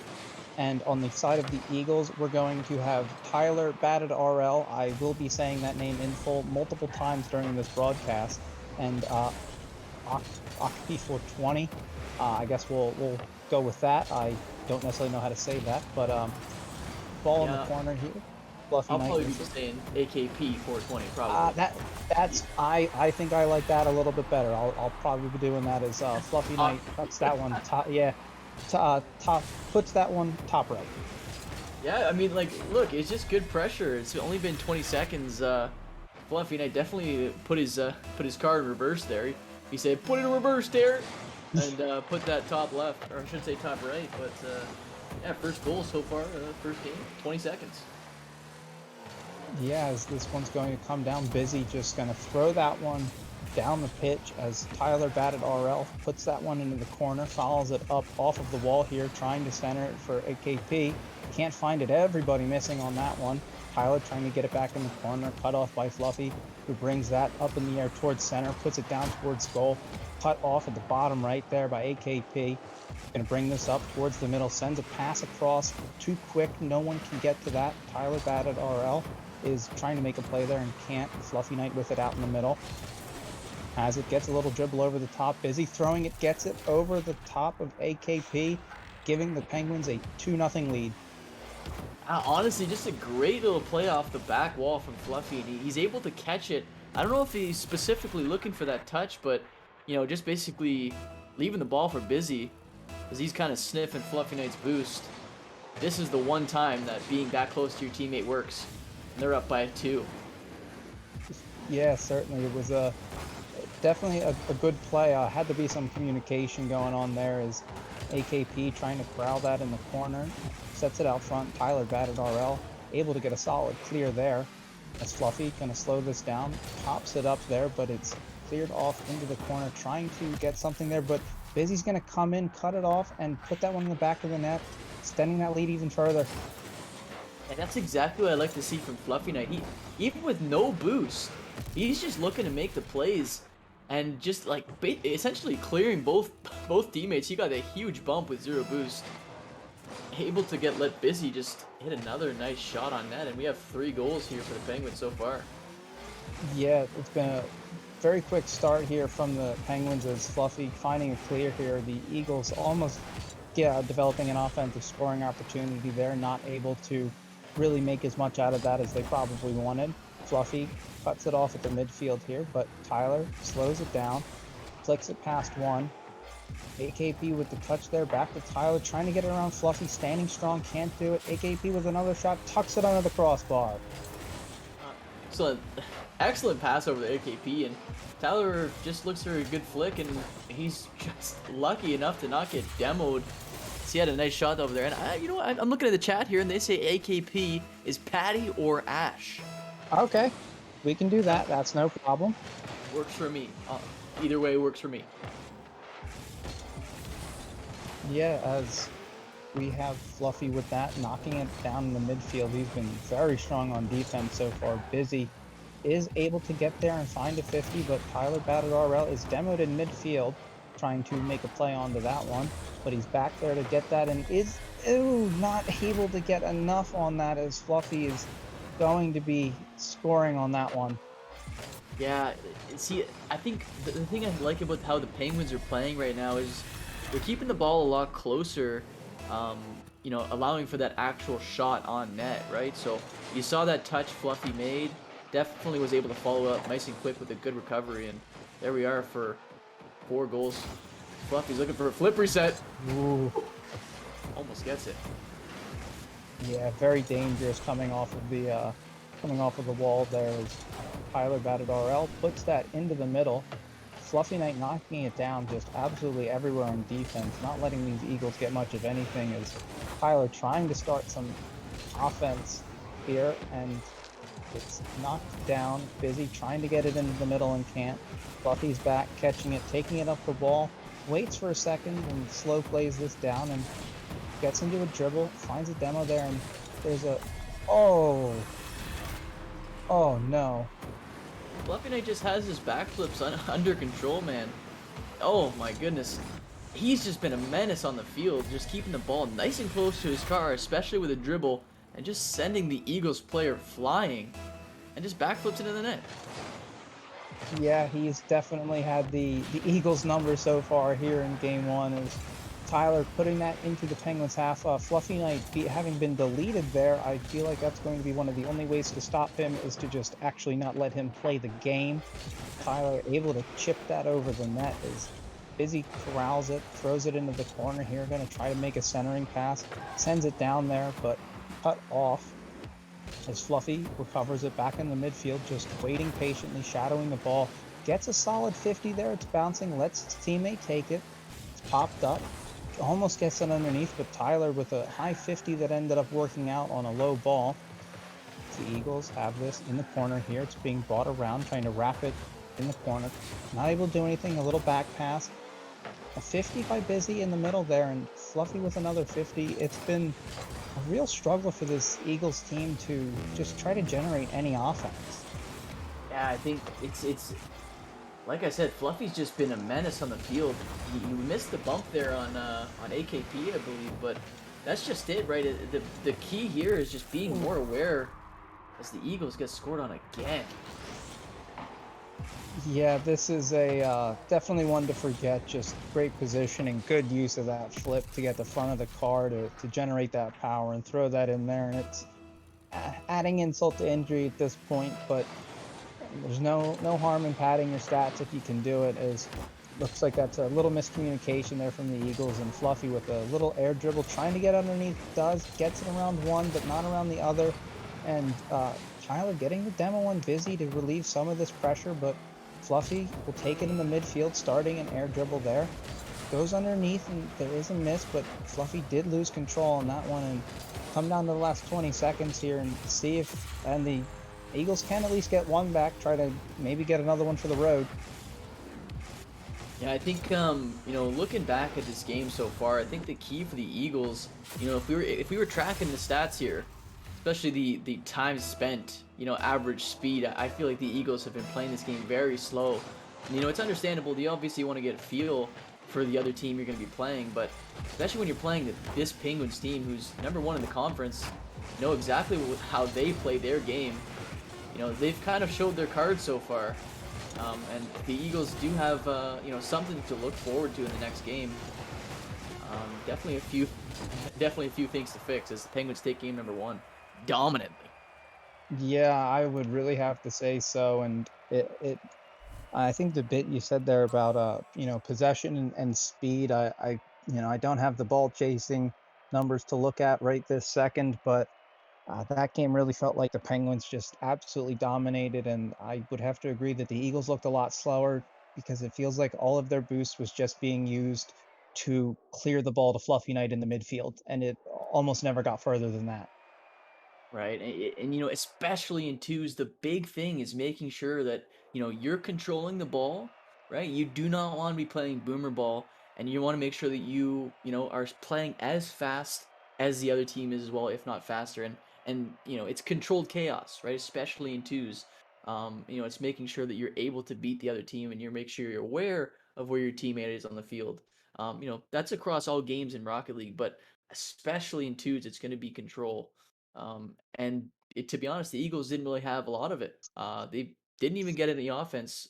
Total of 3 shots, whereas the Penguins had 5 and 6 for both players. But we'll see how this goes in game number 2. Yeah, certainly. One thing I did notice was just how well the Penguins were able to just move the ball side to side, widthwise across the field, really stretching out that Eagles team, forcing them to run back and forth across the pitch, exhausting their boost, stretching that defense thin, and creating those openings that they would end up having in the midfield. As AKP is going to find a quick one here, and that's the exact kind of start that the Eagles need in this game. Oh my goodness, I think he took our advice and just gets an absolute banger. Top left. Man was, you know, he's going as fast as possible, fast and furious. You know, Tokyo Drift, you know what I mean? Like, that was pretty crazy. That was. It's a solid start. Not even 10 seconds in here is Fluffy Knight trying to get this ball away from his net as Tyler batted RL tries to center it down for his teammate, cannot, does pick up a boost there, and we have a flip there, and that might be an opening, but Fluffy pushes it wide. Can't convert on the opportunity given. That was a freebie for the Penguins. Not going in this time. Busy pushing it up. Also looks like Busy with the car change going from the Dominus to the Octane as Tyler trying to get a block. Busy turning on it in the corner, sends it into the middle. No one there. Fluffy was back at the midfield, waiting patiently as the second there. Does cut it off. Is just going to let this one fall down, but it's knocked into the corner by Tyler, and it's knocked down by AKP. As Fluffy is going to push this over to Busy in the midfield, who takes a shot. It's sent wide. Nothing too frightening about that. Is Fluffy going to try to push this in? And the Eagles are looking a lot more aggressive. They're really getting up there and challenging these balls a lot earlier. It seems like the space that they were giving Fluffy Knight to work with last game, it's not there now. You know, I was actually going to chime in and just mention how the Eagles have been playing this game a lot quicker. I've seen Patty, or AKP, I'm just going to call him Patty because that's what it's supposed to be, I think. Yeah, they've been able to actually, you know, I see the offense and especially being aggressive with this Penguins team, getting the bumps and looking for the demos. Yeah, like as you can see here, just being complete, just more aware, right? Just getting involved in the play. Good follow-up. And there we are. The Eagles are up 2-0 as AKP just puts it on net and makes them sweat. As Busy's there to get a nice save, but it wasn't nice enough. It wasn't able to get a great touch to send it far enough away. Tyler was able to clean up the mess. Yeah, and is it going to float here in the midfield? A free ball for Busy, who's trying to put it towards the backboard, but Tyler was there to meet that and turn it away. Up to the challenge there. Fluffy, slow play off the backboard, does have a half tank of boost, pushes it across. Busy's going to try to chase this down, and Tyler's there to cut it off. He's going to bring this out in the midfield, met by Fluffy Knight, who knocks that over into the far corner. And Tyler's demoed there, but Patty's going to slow play this, no pressure, just waiting, finding that good 50 on Fluffy. They're finding a second good 50. Busy does get the jump, but that's up there for Tyler, who is going to knock that home. And just a beautiful shot. Oh my goodness, AKP just taking his dominance to the gym. Absolutely getting a ridiculous 50 on both of the Penguins, making them look silly, allowing Tyler for a beautiful shot. You know, basically just a training shot. You know, all you gotta do is put that on net, and it's going in. A beautiful play so far from the Eagles here as they are up by 3. Certainly a different team than we saw last game, as Tyler is demoed there by Fluffy and Busy with it up in the air, trying to push this. He was looking, I guess, to try to get that off the backboard. Was not really able to put that where he wants his Fluffies. Maybe going to try Doomsy here. Unable to do it, but Busy has a chance. Can't find the double. Fluffy, little light shot there, but Tyler waiting patiently, catches and flicks over one and gets the demo on the second. This could be an opportunity here, but Fluffy does get back, backflips to cut it off, and is punted by Patty as Tyler will recover this ball into the corner, taking it out with an air dribble. Fluffy again up to meet as it's going to bounce down. Slow. It's a nice flick over one that doesn't find the shot there, but Tyler cleaning it up. He's just been there crashing the net and finding those cheap, easy goals. All I have to say is this Eagles team is a completely different team that we saw last game. Just looking for the bumps and looking for the demos, just playing completely aggressive and being aware that you have a teammate, right? Even if it's not going directly on net, you know, making sure you're spread out from your teammate, making sure that you actually have enough space to get a proper follow-up. This Eagles team is taking this game and running with it. Yeah, and speaking of using teammates, there has been both players have had 100% goal participation on the part of the Eagles here. Tyler with 3 goals and an assist, and Patty with 1 goal and 3 assists so far as we enter the last minute. The Eagles maintaining a comfortable lead after a not so hot game 1, and Fluffy will cut that one off and get one back for the Penguins. It's a long road, but maybe that's the floodgates opening. Yeah, just an unfortunate play there for Patty off the wall. It didn't have any boost, right? You know, definitely tried, to make the play that they could, but Tyler wasn't fully aware of that. A little bit of miscommunication as he was going for the left boost and left it wide open for Fluffy. There we are. Tyler just brings it right back in. Yeah, and just great job with honestly, great job of being patient with these backboard reads. I know the shots have ended up looking easy, but he's been putting himself in the right spot to get that ball and just be able to bounce it off the front of his car and watch it roll in the net. And it takes a bit of skill to put yourself in the position to make it look that easy, as Fluffy's going to try to put this in. Busy can't get his car around to get that shot on target, as both of the Eagles are going to rush in. Tyler maybe coming through, trying to sweep through on a demo play, doesn't find anybody there, but does find a 50 on that, as that ball is just going to float out in the middle, but the Eagles will retreat, and Patty's going to come over the top there. I don't know if Fluffy was expecting that and going to give them a 6-1 lead with 20 seconds left. Brazil potential? Hey, you know what? I'm not afraid of Brazil, but this Eagles team is just not giving the Penguins any moments to breathe, and this is exactly what they're looking to. It's exactly what works against a team like the Penguins. You know, if I was looking at the very end of game number 2, oh my goodness! God. Looks like we have a Brazil, and in the most fancy fashion we could see.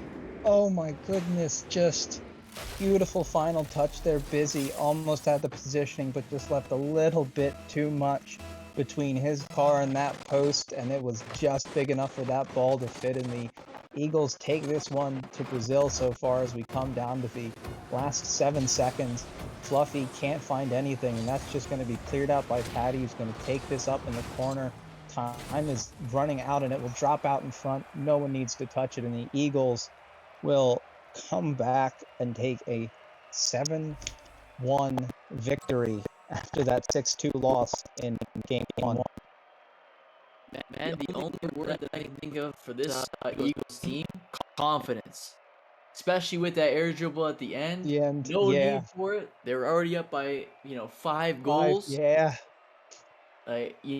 Definitely a completely different team. This is what I find funny. It's part of the script, It is. I give them the advice that they need to improve their game for the next games to actually win the series, and it's almost like they listen to me. Yeah, it's really funny how that happens, and how I sometimes just speak things into existence. It's almost like this was written and pre-recorded.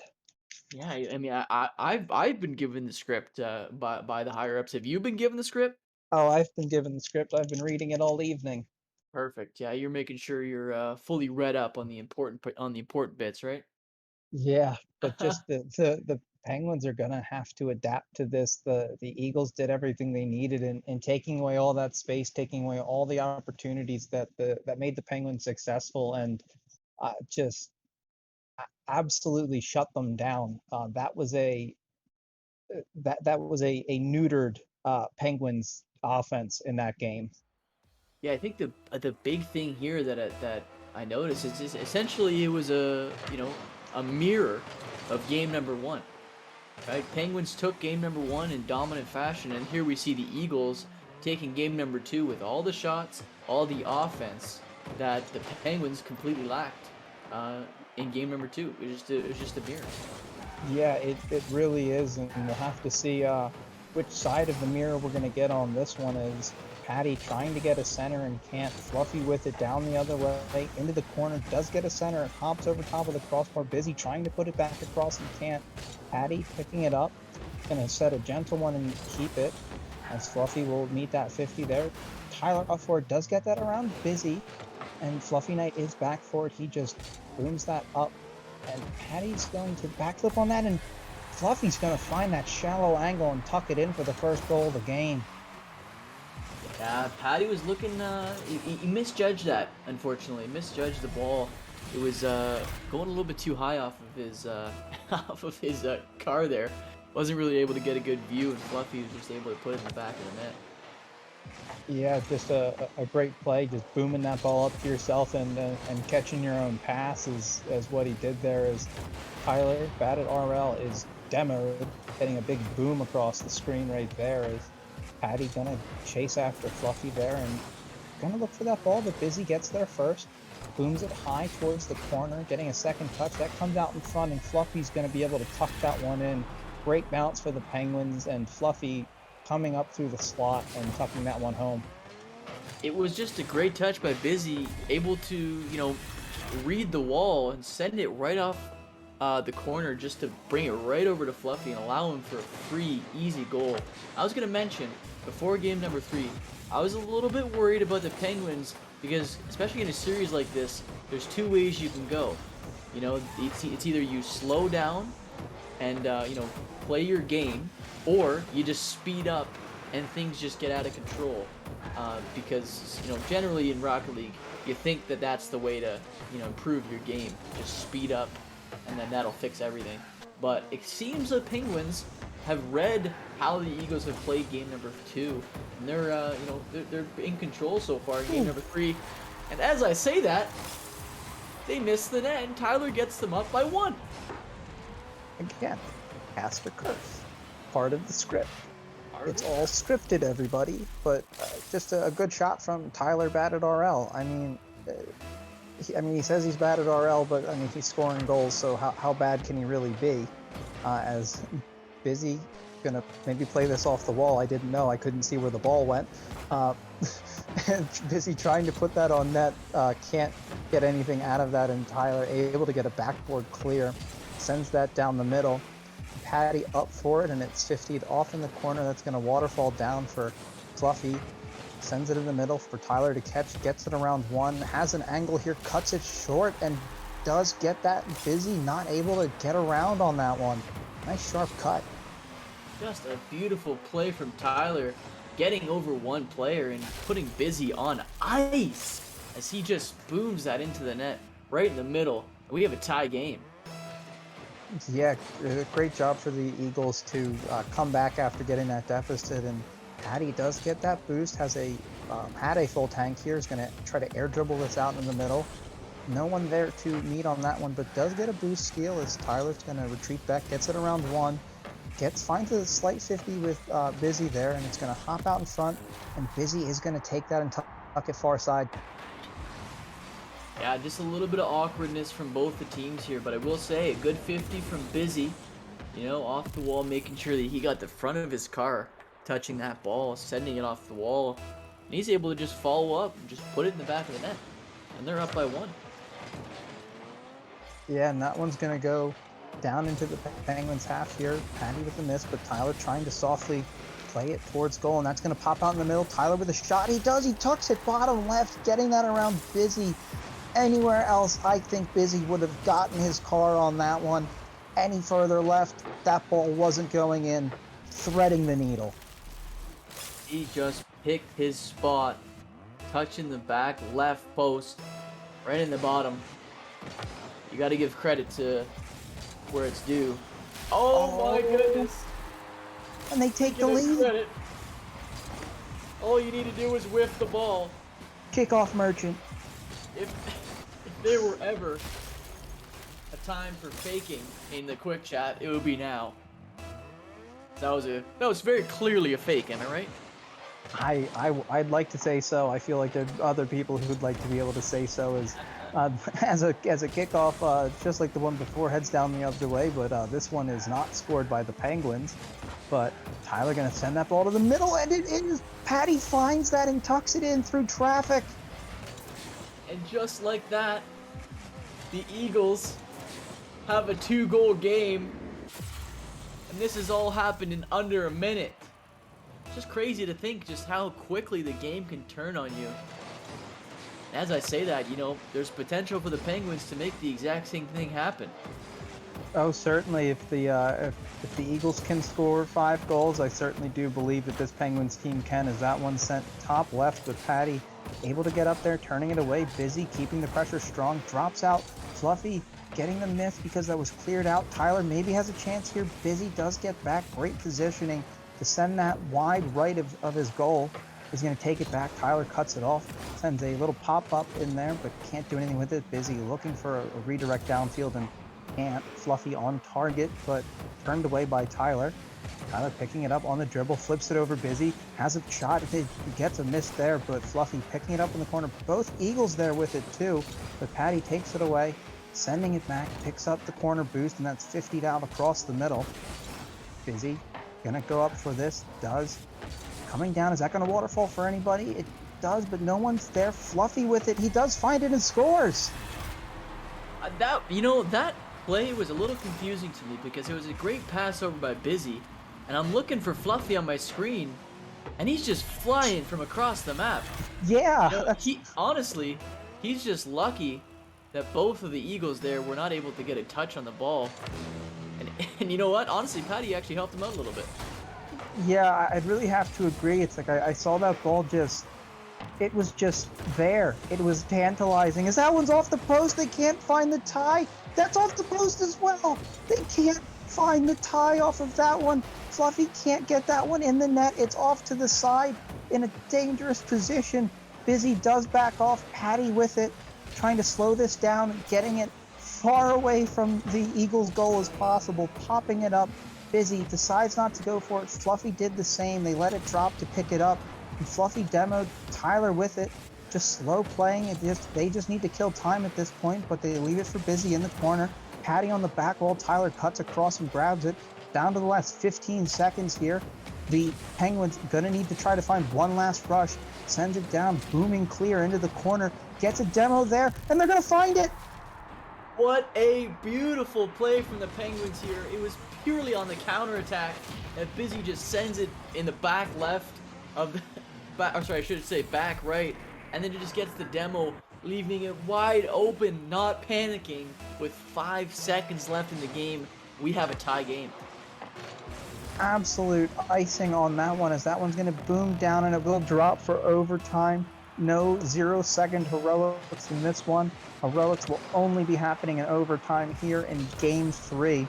The winner of this will take a 2-1 series lead, putting themselves on match point as Patty's going to cut that off in the midfield, sending it to Tyler, who puts it in the opposite corner, finds the read, sending it across, looks for the bump on Fluffy, does get it, but Fluffy not bumped enough to not make a play on it, and that's in there, and Patty doesn't have it. It's cleared off the goal line by Busy, and Fluffy with it, throwing it towards the middle, no one there, just off into the opposite corner, as Tyler's going to throw this towards net. Busy does cut it off. There was another bump attempt there. The Eagles looking to get very physical here in overtime as Fluffy's going to slow this down, flick across the middle, does find the demo, but Busy too far back to really do anything about that ball, as it's going to be tucked in, and that one's off of the upper 90, and it's knocked out of the goal. The Penguins, again, just can't find this net. Oh my goodness. Now this is a clincher here. Oh, In overtime, they can't find the back of the net. AKP with the flick and he gets it in! Oh my goodness! The Penguins can't complete the comeback as the Eagles win game number 3 in overtime. an absolute thriller. They almost bottle it. The Penguins putting that ball off the crossbar, off the post multiple times towards the end of regulation and into overtime, not able to find the finish until Patty takes it, gets a fake, and tucks it into the back of the net, giving the Eagles that 6th goal and that 2-1 series lead. Man, I gotta give credit where credit's due for the Penguins, though. They had the lead for the first half of that game, but essentially lost it. They had 3, if I'm not mistaken, 4 unanswered goals as the Eagles went up 5-3. But they didn't panic, and they came back with 5 seconds left. So, if they can bring something like that back into game number 4, not panic, make sure they're playing their game, things can still go their way and potentially take the series. Yeah, I'd really have to agree with that. I think that this is more so what we can expect as a lot closer matchup. This one was even more high scoring than the other two that we had, but each of them got a lopsided victory on the other, and this one was a 6-5 game that went a minute into overtime. I feel like that, yeah, it's just going to be up to the Penguins to just put one of those shots in. That those misses towards the end in that last game is, I really think, what made the difference for them there. Is we're going to come into game 4. Penguins going to be fighting for their lives here, as I still can't see the ball, and Busy does take it here in the midfield, and it's 50 to the side by Tyler Batted RL, and drops again in the midfield. Fluffy with it, whiff by Fluffy and Patty, and that one's just going to be rolled in by Busy, giving the Penguins the early lead. Yeah, it's just unfortunate. Tyler could have potentially beat him there, but he did hesitate just that half second, and fortunately it did go right off the back of his car. Oh, that adds a little bit of insult to injury. I think that one was going in no matter what, but it still went in off of your car, as Fluffy has this, chasing it down into the Eagles' corner. Puts it in the middle, but only Tyler's there to meet it, who gets a clear, but Busy stopping it there at midfield. Patty back turned and has Busy pinch that all the way across, absolutely wrapping that ball around the backboard. Tyler with it, that's a bounce out front there, and Patty's going to be able to find that read and tuck that in from just inside that 18-yard box. Yeah, like we said, Tyler's able to get that control, and let's be honest here, he's just lucky that Busy completely whiffed that ball, as Patty was able to just clean things up as we are there. And people are mentioning, that there's a calculator involved in this game, as there always is, right? That wasn't a miss. It just happened to go off his car. It was actually calculated. He meant to send it off the back of his car. Yes, I see. That's also all part of the script. Is Busy's going to take this and put one on net. Tyler is up there to meet it. Not too bad at Rocket League on that occasion, as he will take it here in the middle, and Fluffy finding the 50, but it's off in the Eagles' corner and bouncing back down towards his half. And Patty does cut it off, but that's just a bouncing ball that is thrown by Fluffy Knight towards net off the backboard. Tyler again with the clear, looking very strong on that backboard. Is Patty able to bounce that down? Gets that underneath both of the Penguins there, trying to get that across, is demoed, but Tyler has it standing strong, and Fluffy able to just get enough, throwing that into the corner, limiting the possibility of some damage there after the Penguins had a double commit. And Patty with it, flick over one. Busy is up, does get it, and the Eagles are looking dangerous. I was just about to mention the word is dangerous when it comes to flicks, especially with Patty's flicks. Oh my goodness. This is exactly what I'm talking about. And booms it off the backboard. And cleans it up. And can we talk about there? It's a minor part of it, but the the boost steal from Tyler there that Busy had no boost to even make an attempt to get back on that play. I think with boost, there's a possibility Busy could have gotten back, but completely shut that down though. Busy going to take it the other way and tie that one up pretty quickly.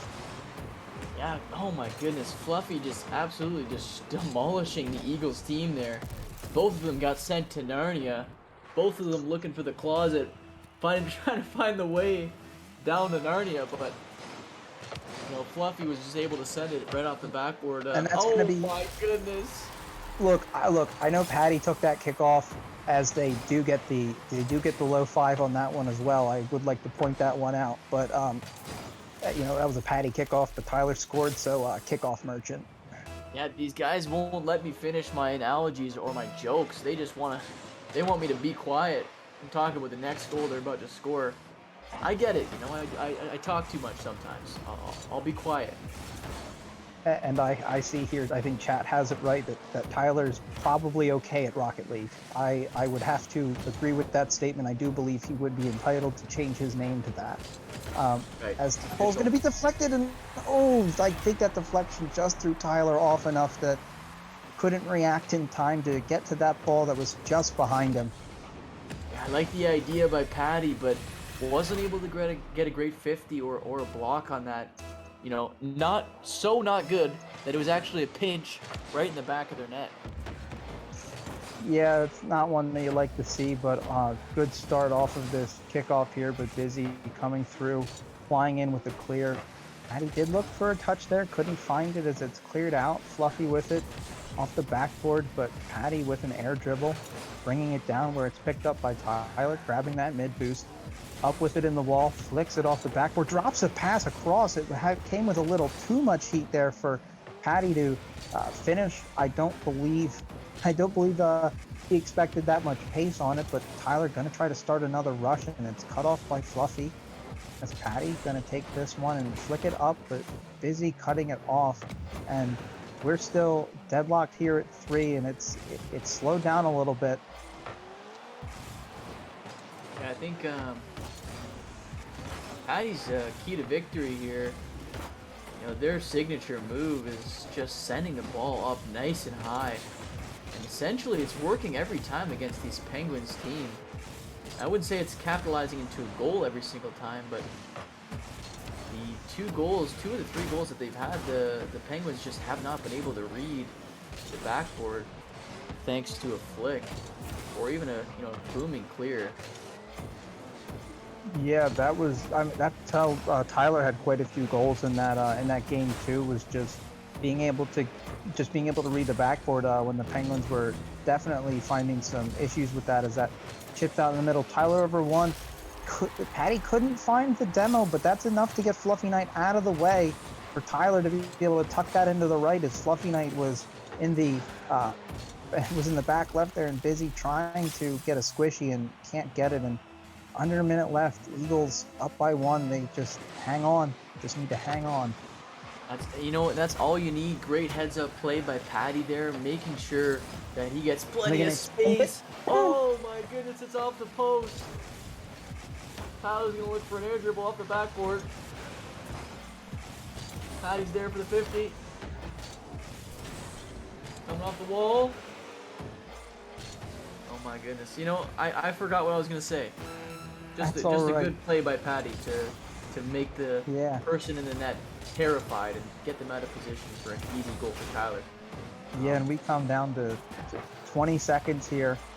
Penguins fighting for their life. That ball flying across the face of goal. Not dangerous though, as Fluffy's going to rush back, pick this up. He has 10 seconds. He's going to need to make something happen, and that's an absolute banger, but Patty turns it aside.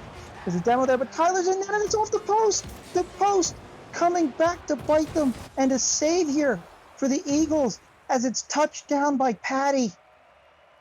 And the Eagles take the series.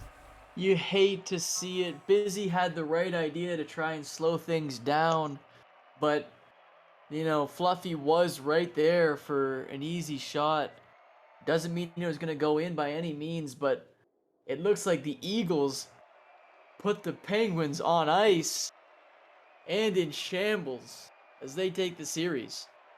I would have to agree. I think shambles is the correct word off of that one for the flying start that they had in that 6-2 win, and then the 7-1 drubbing, and the missed shots in Game 3 that led to that overtime loss, and that ring off the post there in Game 4. That's a little haunting.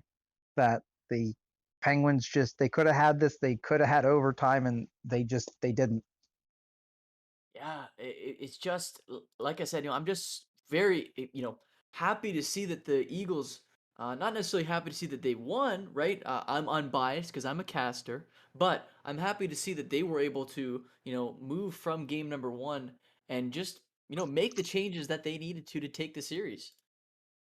Yeah, they really did. That the adjustments that they made, it was very obvious after that first game that they didn't want to get drubbed like that, and they fought hard, and they were able to turn it around in Game 2. And I just believe that those wins in Games 3 and 4 were them just playing their strategy, that physical strategy. I saw a lot of plays that they didn't always result in demos, but the Eagles were sending somebody in front of the ball, just looking to even just get a Penguin to jump and not be able to move off of that, and we're able to find several goals that way. No, exactly. I think we actually do have the Eagles here for an interview. I think we're gonna bring them over now if that's possible. Definitely ask them a few questions and kind of get their reaction on how that series went against the Penguins. Yeah, certainly. I mean, I had a blast watching that one. That was such a good series. Yeah, both teams played excellent. And that's exactly it, right? I think that by no means did the Penguins play lackluster. I just think that the Eagles just had their number, just knew how to counteract exactly what the Penguins were looking to play.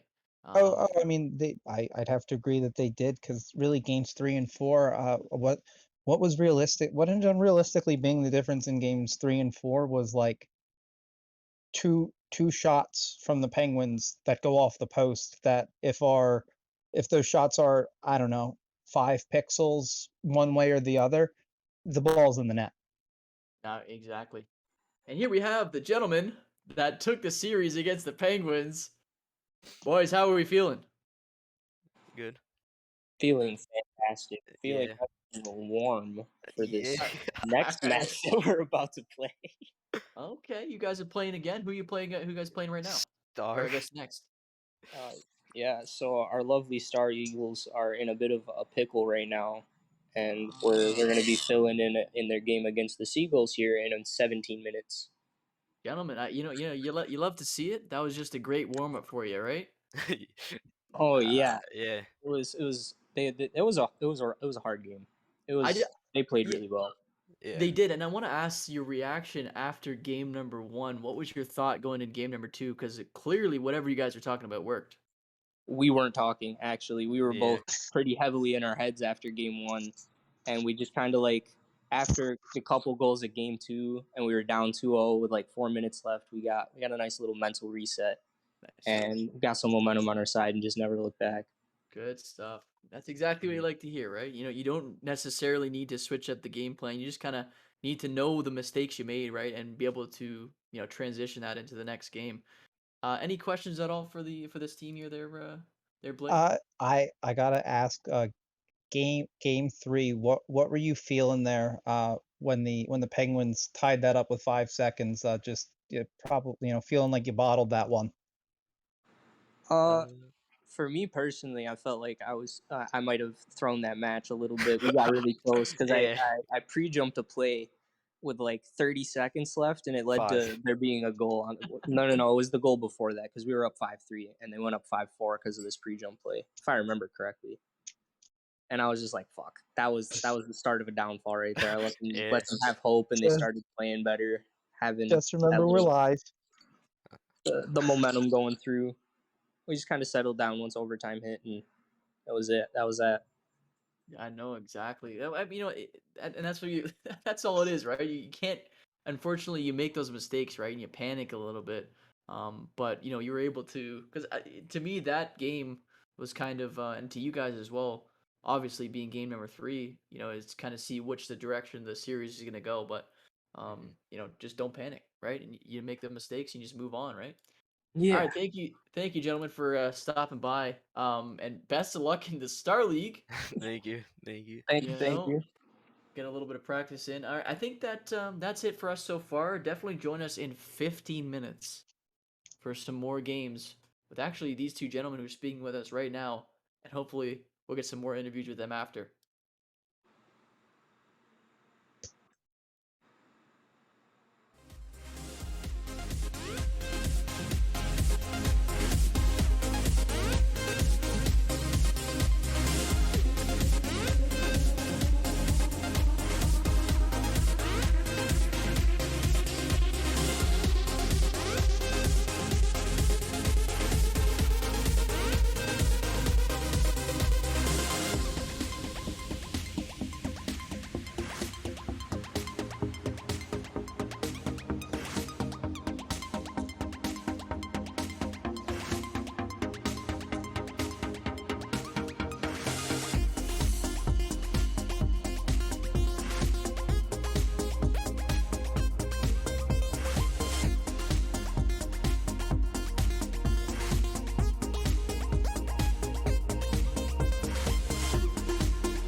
To be free, far from what I was led to, but no holding back. I've made up my mind. Seeing what's next, I'm not sure what I'll find. Holding the key firmly in my hands. I'm looking forward, I know where I stand. And this is it, I've nothing to lose. Now is the right time, I'm making my move.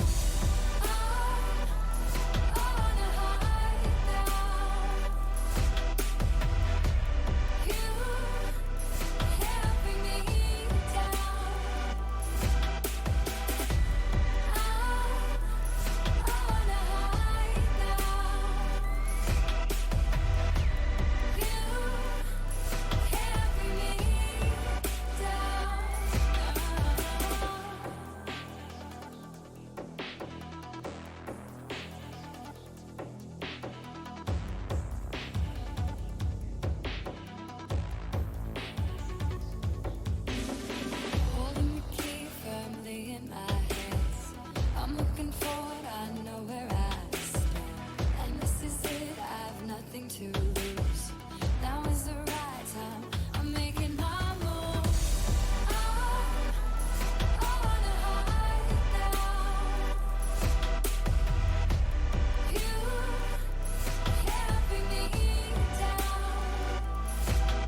solar eclipses.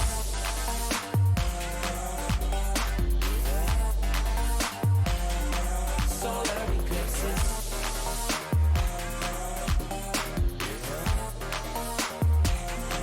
Solar eclipses. Caught up in your gravity, always end up lost in your wake.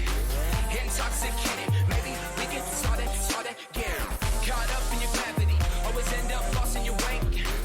Intoxicated, maybe we can start it. All the reasons why we went separate ways. Feeling all alone and you alternate. Keeping you captive with Billy James.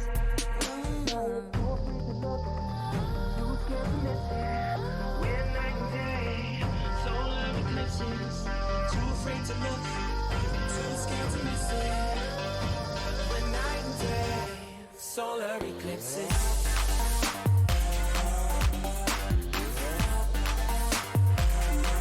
Solar eclipses.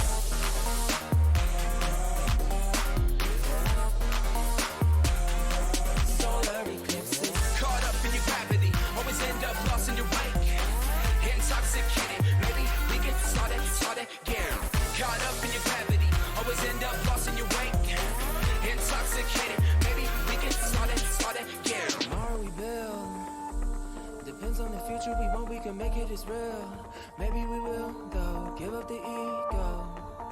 Making it feel good. Too scared to just let it go. Too scared to just let it go.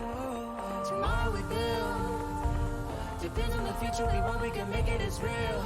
Maybe we will go, give up the ego. Making it feel good. Too scared to just let it go. Too scared to just let it go. Caught up in your gravity, always end up lost in your wake. Intoxicated, maybe we can start again. Caught up in your gravity, always end up lost in your wake. Intoxicated, maybe we can start again.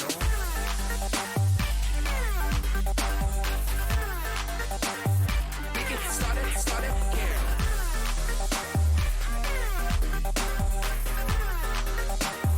We can start it.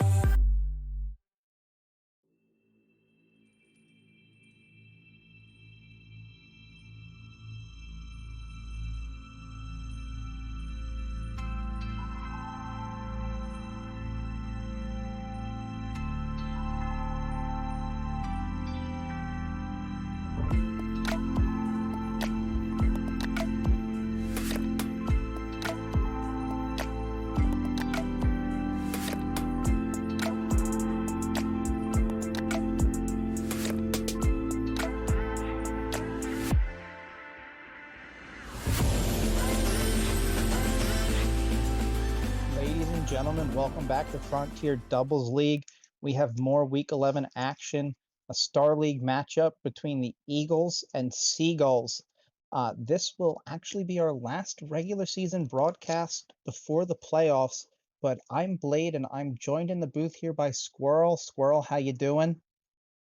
I'm doing pretty good. These names are definitely not going to get me confused at all tonight. So, Oh no, not in the Coach? slightest. Not in no, the slightest. definitely not. The Eagles and the Seagulls? Yeah, no, not going to Yeah. be confusing at all. We'll do just fine. But I don't have too much to say. I mean, I was told that the Eagles team is 0-9 and the Seagulls team is 6-3. So the Eagles don't have too much to play for. The Seagulls probably fighting for a playoff position, but this will actually be the expert Eagles team that we saw during the 10 o'clock game, who will be playing in place of the Star Eagles team. But do you have anything else to add? Otherwise, maybe let's get these guys in the lobby, get going. Yeah, no, let's get these guys going. Let's see how things go. All right. The command is out to get these guys here into the lobby, or onto the pitch here. And we are, trying to get them. We got one on each side, 2 on one, 2 on the other, 2 on one. There we you go. They finally There got we go, doing a situated. little lightning tag. Now we got everything in there. And on the part of the Seagulls, it will be Toucan and Chromatic. And this is a reminder, the expert Eagles team of Patty, And Tyler batted RL as Toucan gonna look for the double. Can't find it. Tyler able to get a clear. Throws that down on the side here. Tyler up with it. Down into the Seagulls corner. It's knocked across and back towards the Eagles half here. Chromatic trying to put one on net. Sending it wide. Patty putting it in the middle there for Tyler. Puts one on net and that's gonna find it just inside the right post. Oh, what a shot there. And Nice the high placement, five. Nice power. Oh, they got the high five too? What? Oh, well, no, or not the low five, a low five, yeah. Oh, low But- five. Yeah, same thing, same thing. Yeah. It works. But a good quick start there from the Eagles with 4:33 remaining. Patty pops that up. Gonna find the wall and drop down where Toucan catches it. Can't get it around Tyler, bad at Rocket League. He's coming back on that, but Patty has it, and that one's just gonna roll towards net. I don't think Toucan can get it back. Patty's gonna score that, and the Eagles extend their lead. Yeah, a little unfortunate there that it hinged directly into the net. Oh yeah, I didn't see that touch from. I think that was that Chromatic who had that Yeah, I touch believe there that and sent was it back. dramatic. Unfortunately, it bounced off the nose of the car and just straight into the net. Very unfortunate for them. Is Chromatic going to try to get one back? Toucan does though, as that ball bounces down for him, and he will be able to tuck that one in. A good quick response. Yeah, definitely Chromatic with the 50 win there over, I believe that was Tyler. So, immediately made up for his own goal mistake. Still 4 minutes left. Only 2-1. Plenty of time. Yeah, there is surely plenty of time left for the Seagulls to try to make something of this game. As Tyler is going to get a mid-air demo, doesn't get a touch on the ball. That's going to be on the side there. Chromatic knocking it away. As Patty plays it towards the middle there and puts it over Tyler's head, is going to decide to follow up and pinned it off the top of Patty's car, but Tyler back, clearing it. It's up the wall, Toucan to meet. Does miss on that one, but Tyler had retreated on that one, but does pick it up there. Chromatic back. Tyler trying to send it underneath, gets the 50 and puts it in. 2-goal lead again. 3-1 Eagles. Yeah, Tyler there with Gary. Chromatic doesn't know if he's going to flick it or not. And he opts to go with the low 50. Does win, gives them a 2-goal advantage with roughly 3:30 left in the game. Yeah, the Eagles definitely starting out very strong here, as that one will take a little bounce off of the ramp. Tyler clearing it into the Seagulls. Wow, what a read from Tyler, that getting that first bounce off of that ramp and then getting the second bounce here off of the corner and finding the angle to just put that one in and extend that lead even further. What a play. That was a really nice angle from him. If the Eagles continue this up, they will hopefully get their first win of the season. So we'll see if they can keep going, keep momentum on their side as they do one on net. Toucan with the save. Tyler trying to get this back mid. And Toucan Whoa! gets absolutely dunked by Tyler. Oh my god. I mean, I believe after the last series there, as a nice little ticky-tack play right there, but Tyler, I believe after the last series we could say he was okay at Rocket League. I think now we might be able to say he's kind of decent at Rocket League, but Patty will take this in the middle. Finds a 50 with Toucan, but it still heads towards the Seagulls net and gets the second touch. It is 6-1 to the Eagles. We have not even played 2 minutes, and this is getting very out of hand very quickly for this Seagulls squad. Yeah, definitely. If the Eagles can get a goal here, I think we're taking a one-way flight to the win. So let's see if these guys can get a goal on kickoff. It's fairly even. Tyler's a little too far up on the people. Does give the Eagles an opportunity to score. Patty picks that up there, but Chromatic over the top and finds the second touch. Tyler deciding to back up, grabbing that boost from the backboard. He's been playing very well from there this evening so far. Did a great job getting a lot of clears there. Finds a touch over top of one, but Toucan's there in the corner meeting it, knocking it towards the middle. It's a free ball for Patty into the Seagulls corner there. Chromatic popping it up on the wall. Patty is there and it drops down towards middle. Toucan taking it softly towards his own corner, trying to play it forward. Tyler throwing it in the middle, but Patty retreated a little too much there to be able to do anything with that. Does come forward and make a touch Ball into the middle, Toucan trying to catch it, but Tyler just deciding to delete Toucan, but not before there was a touch there. Toucan throwing it up, trying to just get something towards net as Tyler gently gets it around Toucan and keeps it away from the net here. Patty throwing it forward. The Eagles' backboard defense has been looking very strong so far. Yeah, I think this is the longest we've went all game without a goal, and as I say that, the Eagles. Brazil. Here we go, boys. Let's go. Yeah, taking another trip. This is actually the second 7-1 scoreline we've seen from this this Eagles squad of Patty and Tyler here. As there's still a minute 44 that the Seagulls, I believe, will probably just have to endure and just try to recoup in game 2 is Patty trying to start another assault on net here. Chromatic from his backboard can't find a touch in the middle. Toucan does though, putting it wide of the Eagles net. Toucan doesn't find anything but does grab a boost, does get a bump, but Patty getting that around off the backboard, dropping down, no boost. Corner boost was taken there by Toucan. Gonna put one off of the sidewall here, gets the bump and it's left there, but Patty will slow play and pick it over as Chromatic trying to come over the top, coming down to a minute left. Tyler gets that over and it's only going to be a touch from Toucan and it's 8-1 Eagles. Yeah, the Eagles just ran away with this game 1. Something's going to change the Eagles here. Either it's them bringing out more demos, more bumps, maybe playing a little bit better defense. Try not to own goal, given I do the Toucan attempt there at a save. A little unfortunate. Bounce off. He knows of his card. And I believe it's 2 own goals from a ball That bounce is, off the top it of is, the yeah. card. Yeah, and it's something that they're going to need to fix, and I feel like to a degree just closing down some of these angles is Tyler puts another shot in Chromatic, getting himself a Savior medal, being able to cut that angle down, and we come down to the last 30 seconds. I feel like it's safe to say that this is, relatively speaking, garbage time as Toucan is demoed and Tyler drops it into the middle there for Chromatic to bang up onto the wall. It waterfalls down. He follows it up, trying to take it through the corner. Is hit and pops over Toucan there, and it's Patty trying to center it for Tyler. Does catch it and will just drive that in and extend that lead. It's 9-1 with 8 seconds left, and there is no mercy from this Eagles team. Yeah, they're definitely not showing any mercy. Maybe they might get 10 goals. There's still time. 8 seconds. It's doable, but Siegel got absolutely destroyed this first game. Might be a killer game for them, trying to see how they play, but something definitely doesn't going into game 2 and the rest of the series. Yeah, it's Patty getting the final touch there to let that drop, and the Eagles just with a unbelievably dominant 9-1 performance, scoring on 9 out of their 10 shots. Tyler going 7 for 7.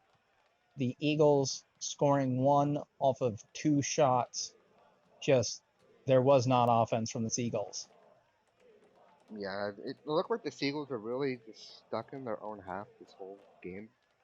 Given the Eagles did have 10 shots, you really don't want to be outshot that bad. They have, what, 5 times the amount of shots, if my math is correct? Yeah, yeah, it's hard to win a game if you're only going to take 2 shots. But Yeah, and just the shooting from the Eagles as well. The part I find incredible is that they have 9 goals on 10 shots, but the Eagles the Seagulls also managed 4 saves. I don't know how the math works on that one. I'm a caster, no, not a neither do I. mathematician. But I don't know. In my brain, that math is not supposed to work the way that it does. Yeah, that it really does not. But I feel like that is the math not adding up. I feel like is an apt description for how that Eagles team played. It doesn't make sense that they could play that good or beat a team that bad. As the Seagulls gonna try to have to recover here in game 2, as this ball's floating up, played by Patty into the Seagulls corner. Is going to try to have to recover here in game 2. As this ball's floating up, played by Patty into the Seagulls corner. Is this ball's floating up into the Seagulls corner. Chromatic knocking it up off of the wall, chasing it himself in the air. Knocks it down for Tyler, who's going to pop it to himself and send it towards net. Toucan able to intercept. Putting it off the ceiling for Chromatic, who's just going to slap that ball down into the corner. And Tyler getting a demo on Toucan, freeing up some space for Patty to pass that over to Tyler. But Toucan is back there, does get the save, and that one's up. Tyler is able to push that over top and get the save on the rebound. Chromatic had an open net and put it in the one spot he couldn't if he wanted to score that one, and that's down in the middle for Tyler, and he puts it high and wide. Can't find that first goal. Both teams coming through in this first 45 seconds and putting a shot on goal that is just a little wide. I honestly have no idea how many the teammates scored there. Wide open miss and a very clutch save. The offensive pressure is insane right now as the Eagles trying to get a goal here, but the Eagles just absolutely drawing it. And Tyler goes up the wall, attempts the air dribble, does recover. But Chromatic there is just putting the ball down to stop their offensive pressure. And Toucan with the catch and a nice flick. I think Tyler might have uncled off the top of it. Yeah, hopefully we can maybe get a closer look. Oh no, looks like we're only gonna get it from Patty. Yeah, I think no. I Yeah, think he he definitely did.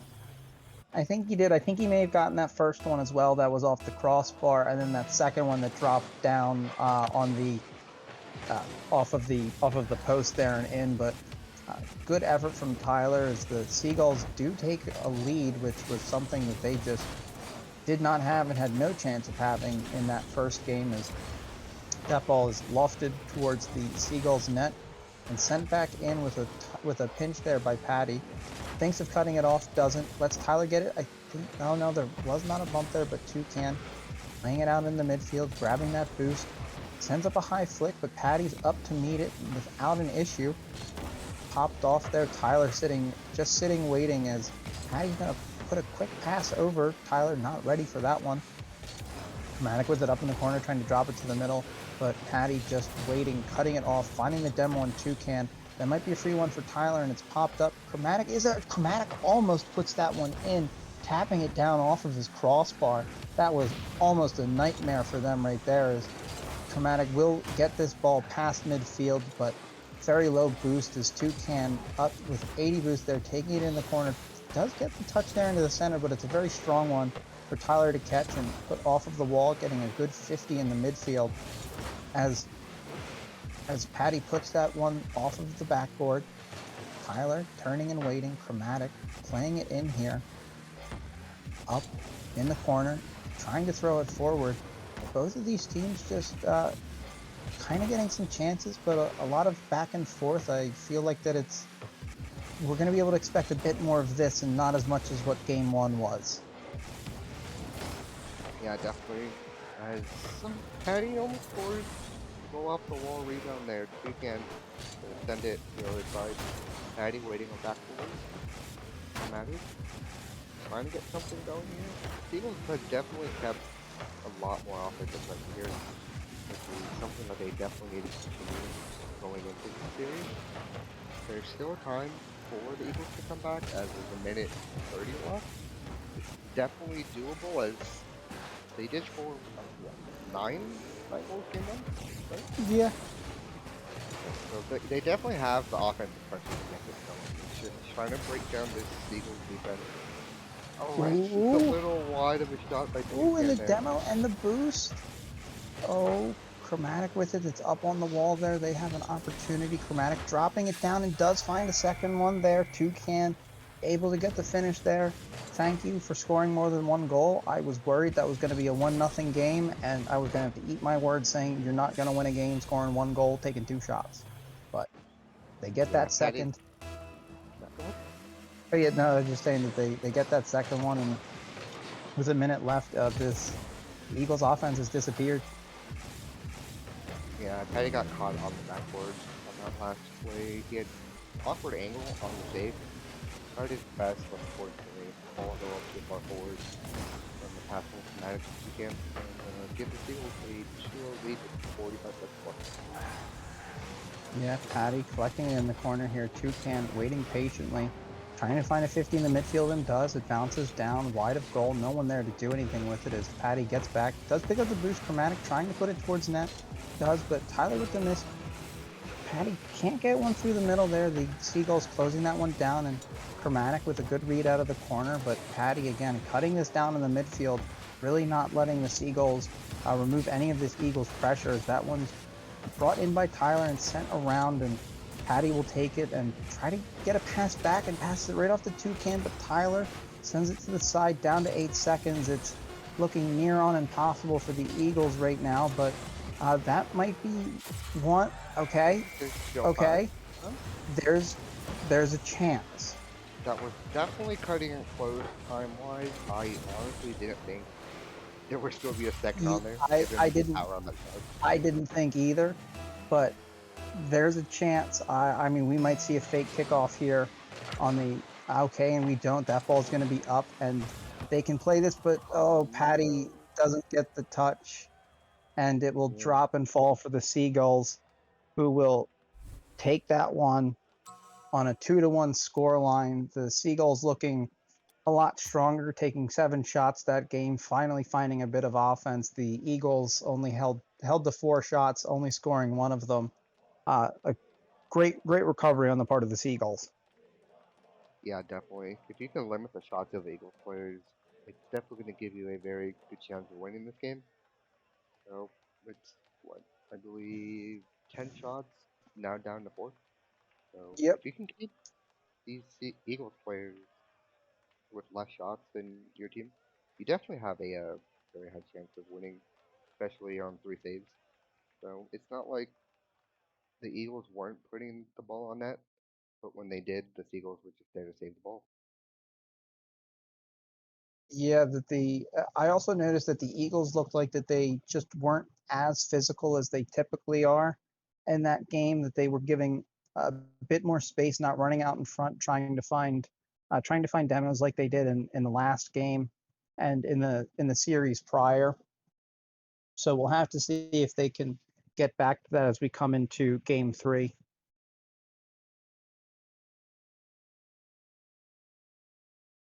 All right, we have 1 team in, 2 teams in the lobby here. There you go. Now they're both on the field. Yep.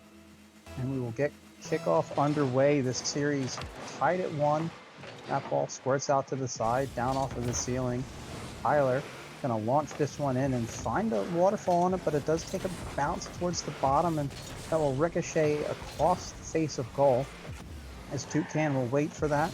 Pops it forward, does get it over Tyler, but Tyler does get a sense Toucan absolutely flying, as Tyler does turn that away, keeping that ball from in front of his goal. On the top there, Chromatic making a slow play, coming in over the top to knock it off. As Patty trying to play it up, turns back on it, puts that one out in the middle for Tyler, who maybe was going to look for a shot, and wins that boost as he had chipped it into the corner there, and is demoed, but oh, and Patty missing on that shot, had a good opportunity there and could not convert on it as Toucan finds the flip reset, but it's pinched wide. As Chromatic doesn't make a play on that. Patty does miss that, and Chromatic trying to get to it and can't. Tyler able to get there first as Patty pushes it in the corner and maybe trying to break up the Rule 1 that's going on over there, as Toucan is going to drop that in and give the Seagulls a 1-0 lead off of the back of that Chromatic Tyler Rule 1. Yeah, I think Patty was in a very bad spot there. I believe when it went through the clear, it just shot him into the corner, and when he landed, he happened to land in the one spot that 2 other players were sitting in one, gets caught out and early Seagull goal. 3:40 left in the clock. Yeah, and that was just a great play there from Patty to deaden that ball, and even better from Tyler to have that follow-up and come through, clearing that out from in front of the goal. As Tyler's going to find a short side angle and tie this up in 1, just under 3.5 to go. Out of nowhere, Tyler with that Chromatic on the touch beats Toucan short side. Yeah, that's very unfortunate bounce off the carved Chromatic. Tyler, what's the angle with the placement?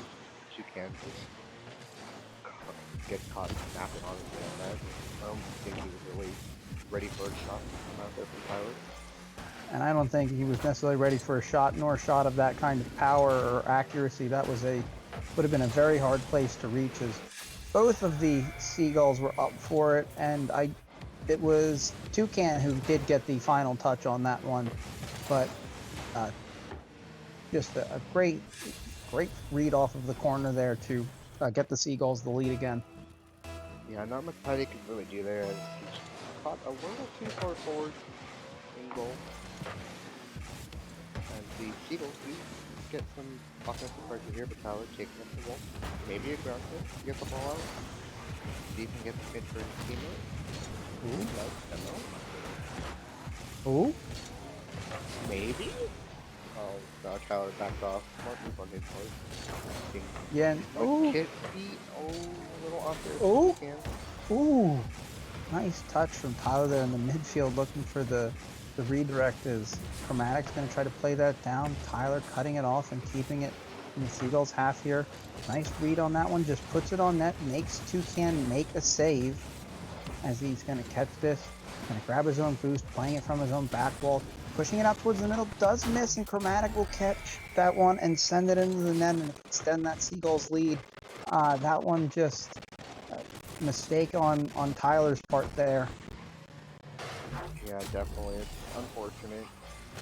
I don't think he was going for that much power on that pop. I think he was trying to get the perfect sweet spot of power and height and get that clear out. But unfortunately, he got caught with the miss, and Seagulls players there picking up the grab.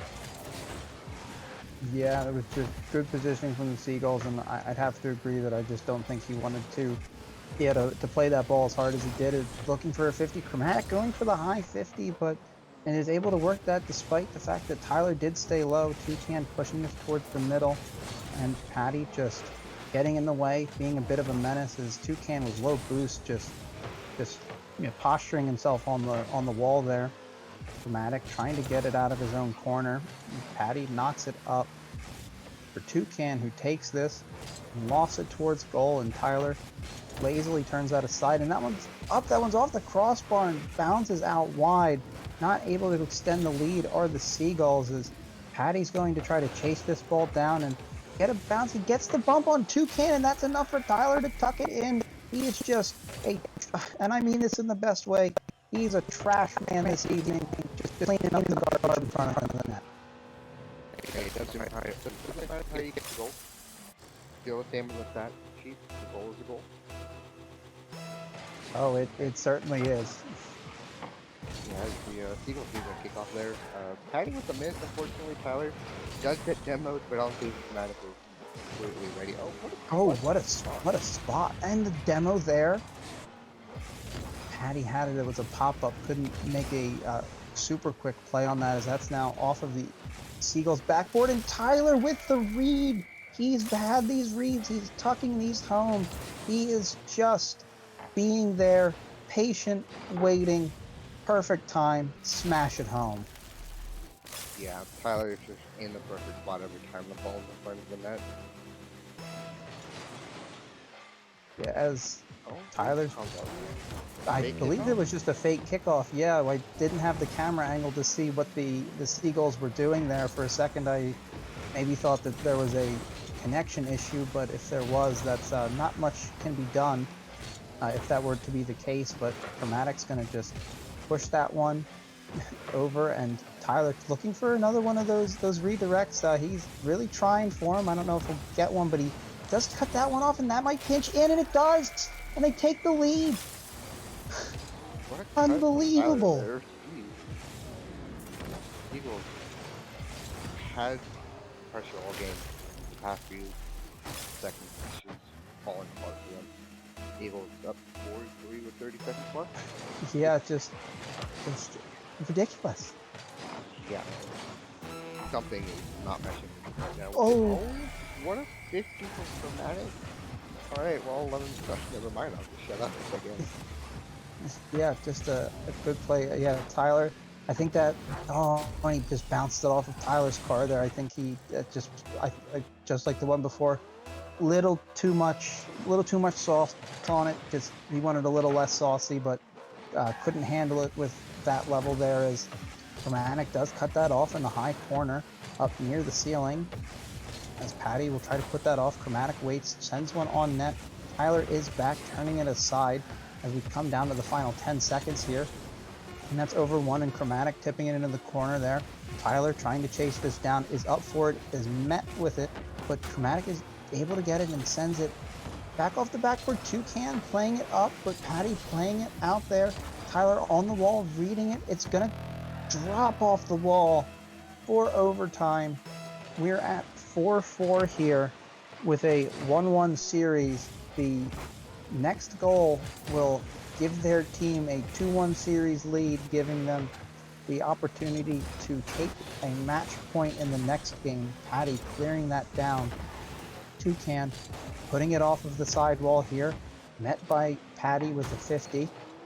As Chromatic, and another 50 there with Tyler. Chromatic getting another chance here, but Patty pushing it off to the side. Toucan, slow play on a catch, trying to bring it across down towards that goal line. Can't do anything with it as Patty's going to take it out, and it's going to, a 50's going to squeeze it out the other way. Tyler from the wall, playing it off of the ceiling, trying to get an air dribble together here, and does get another touch on that. I don't know if that was just his flip or got a flip reset on that one, but either way, Chromatic has cleared it down into the other end, and Tyler's going to play that one out in front off the top of his car, and Chromatic's going to smash another one in like that, and okay, I maybe can understand why Tyler maybe thinks he's bad at Rocket League. Yeah, it's very unfortunate. Bounced off the top of his car to pass it right to Chromatic. I don't even know what to say, honestly. It's just a very unfortunate touch.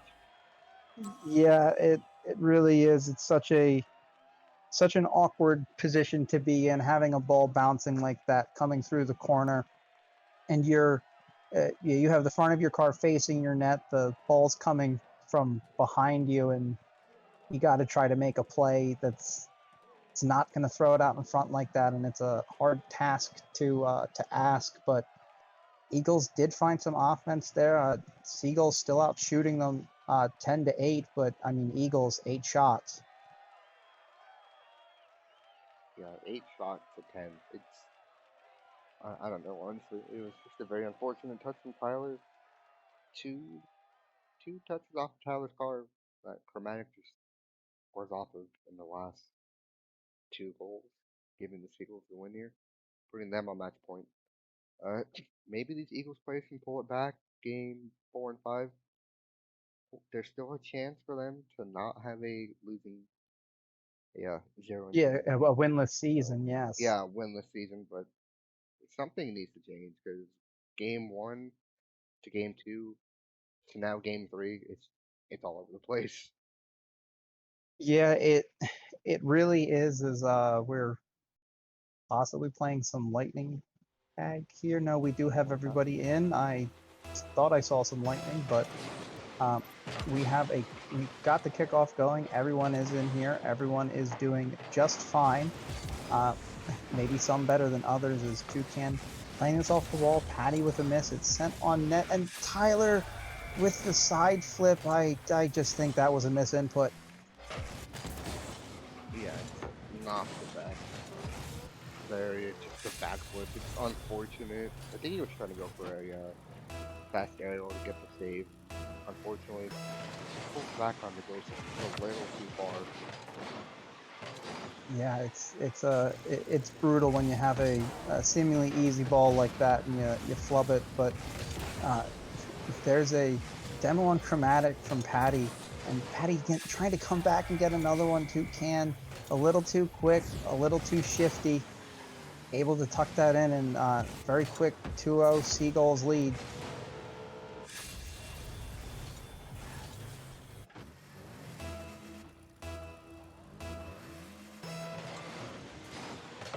Kickoff in the favor of the Eagles. Tyler? Oh, kickoff Merchant. Kickoff Merchant. Right. Let's go. Keeping this series close. Yeah, and he's been doing that. Patty had another kickoff like that in the previous series where Tyler just came in off of that kickoff and able to score off of a popped up ball like that. But that definitely is cut in half, and it's the response that you're looking for. If you're the Eagles, certainly not what you want to see. If you're on the Seagulls, as that ball's going to get through both of the Seagulls, and it's a foot race down there. Toucan does pick up that corner boost, but Patty able to get it, tucking it in. This game is tied. Yeah, Tyler with the chasing Toucan doesn't really give him much of an option but to hit the ball. And the ball's right into Patty's lap. Scores the goal. Simple as that. Yeah. Yeah, it looked like Toucan may have just gone out of his way to get that corner boost, which is a smart decision. But ended up coming back to bite him, not giving him the best angle coming back on that ball as that one was turned away and Toucan misses as Tyler just launches it down the field, and it was towards net, but Chromatic turning it away as Tyler does get a good 50, but not on the second one there as Patty taking a couple bumps, Chromatic over the top into the Eagles corner. This ball's played dangerously out in front. I think Toucan took a shot that was saved by Chromatic, and this ball's headed the other way, and there's a demo by Patty, and he scores! And the Eagles take the lead off of a crazy run of play. Unfortunate circumstances that just happened for the Seagulls there. Toucan with the shot. Chromatic with the save. Yeah, and then just gets demoed for his efforts trying to get back on defense. And I think Patty not just got the demo. I don't know which Seagull it was that was demoed, but I think got underneath the other one on a jump, and that's what had I believe it was Chromatic was just backwards when that goal happened, able to just nullify both of those Seagulls. As Tyler not going to come off the wall for this, and we'll let Toucan get that touch as Chromatic will now take this up the wall and come off, but he will catch it, keeping it down into the corner. Doesn't find a corner boost as is met by Patty, and Patty popping it over Toucan, has a shot here, doesn't have it, but Tyler, can he clean it up, and he does? He's deadly out front. Yeah, garbage goal phase. You take him how you can get him. Look, the backboard reads. He's been money.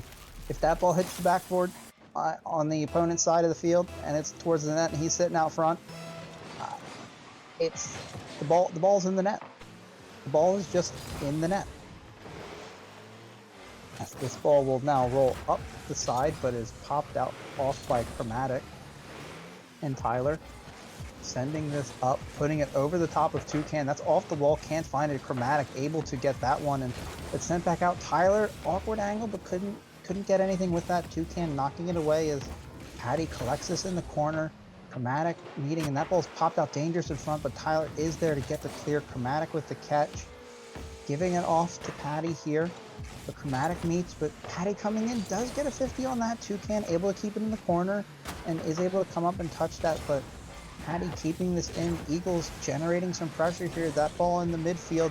Tyler trying to find it, can't. Keeping it in the corner. Still has it in the corner, drops down. Seagulls can't find an escape here. Toucan demoed. Chromatic finally able to find a 50 that will have that ball touch the Eagles backboard for a brief moment, and just like that we're right back down, and Chromatic gets a demo on Patty away from the play there, really cutting off of that Eagles offense as Toucan slow play. Patty with the strong 50 and another strong 50, getting that one popped up. Tyler was up and able to keep that away. And this Eagles defense is just, it's bending but not breaking right now. Yeah, the Eagles are going back to their game one ways. Keeping offensive pressure in the Eagle half. As Patty with the pass, Tyler a little backwards, but not in the best position. Toucan does get a good 50 there towards Chromatic. Bumped it, and corner read. Oh, boy. Tyler missed the ball. Getting back towards his corner. Staying close. Pretty much all you can really do there. Try and not give the other team offensive pressure. Yeah, as we come down, this is the last minute. The Eagles hold a 2-goal lead. If they can manage to keep this, and Tyler with a great read on that one. That one's up. Doesn't find that one, but Patty can get the rebound. No, he can't. Turned aside. It's sent back towards the middle. But to finish my statement, the Eagles, if they can hang on in those last 40 seconds, will send this to Game 5 and have a chance to win this series. As a good 50 from the midfield, Tyler drops it down in front of him, cut off by Toucan. trying to just get this ball towards the Eagles net, finding an opportunity. They're gonna need two. Under 30 seconds to go. Toucan off the backboard. Can he find Chromatic? He can't. Patty knocks it away. 19 seconds. The Seagulls need something now, and Toucan is gonna get demoed, and Chromatic backflips, and Chromatic is demoed. There is a free play here. Toucan trying to chase it down. It's not. It's off the post. Tyler can't tuck it in. That's all right, though. There's 4 seconds, 3 seconds, 2, 1. This ball will drop, and we're going to game 5. Are the Eagles about to get their first win of the season? If they do that again, if they do that again, but they are certainly playing the role of the cardiac kids in this series, fighting for that victory. What a game. Yeah, oh my god. That's absolutely crazy. 9 shots to 6. Or no, my bad, 9 to 4. Yeah. Yeah. But you getting outshot like that, definitely not going to win you favors. They only had 1 save, so what happened to the others? I believe, what is it, 3 shots? Yeah, it would have been, 9 shots, 4 goals, so that would have been since 5 that missed, 1 save. Yeah, so there were 4 shots, I guess, on caster math. Double check it on me there. Definitely. That just not good. Yeah, that just kind of, I guess, missed, but that's all right because they only held the Eagles to 4 shots, or not the Eagles, the Seagulls to 4 shots, and well, the Seagulls have been shooting good in some of these games. They're shooting 50%. The games they've been shooting 50%. They scored 1 goal on 2 shots and 2 goals on 4 shots. And again, yes, they won game 2, 2-1. You can win games only scoring 2 goals. It's not often, but that doesn't matter now, as those games are in the past, and we will kick off game 5. It is 5 minutes to decide this, maybe more, if these players want to go to game 5 OT, but I don't think either of them do. Is Chromatic will pop this up for Toucan, who's going to take this off of the wall, as Tyler getting a 50 there, sending it down. Still thinks he's bad at Rocket League, as Patty with it there, but Toucan getting to it first, trying to put it in the middle, no one there, will just keep it. Going to the other side wall there, Patty just menacing, keeping that ball away. Tyler, another great midfield 50, and getting a 50 there almost, but Tyler on his back wall. And there was a bump play there, and Chromatic sends a soft one towards net, easily turned aside by Patty, but Chromatic does get the boost steal. Patty's very low here. Don't know what Tyler would be on as that's sent out in front, but Tyler standing strong, keeping that away. Chromatic up with a lot of boost used on that one as it's sent across to the other side. Tyler looking to play this off the wall, trying to send it towards the middle for Patty, trying to get an angle there in camp. The waterfall down, but Patty does get a touch coming off the wall, gets the 50 that's keeping this down in the Seagulls side here. They're really looking to just find some room, find some space, get this ball out of their half, and they do. Chromatic with the follow-up, but it's right at Patty, who loses it and sends it to the other team, but Chromatic with it. He tries Tyler now, trying to get it out of here, and that one's dropped, and that might be in. Oh, Patty not able to get enough of a touch to send it outside the post. Yeah, Patty he's on the other side of the field waiting for a pass from Tyler, hoping he gets the booming clear, but never comes, and there's not really much Tyler can do there by himself. He tried his best. Patty almost got back to the save, but a little too slow. Tyler does take it up the wall. Maybe get right Oh, Toucan with a save? Yeah, that was Toucan with the save, and maybe Toucan with the goal! Alright, yeah, just one side to the other.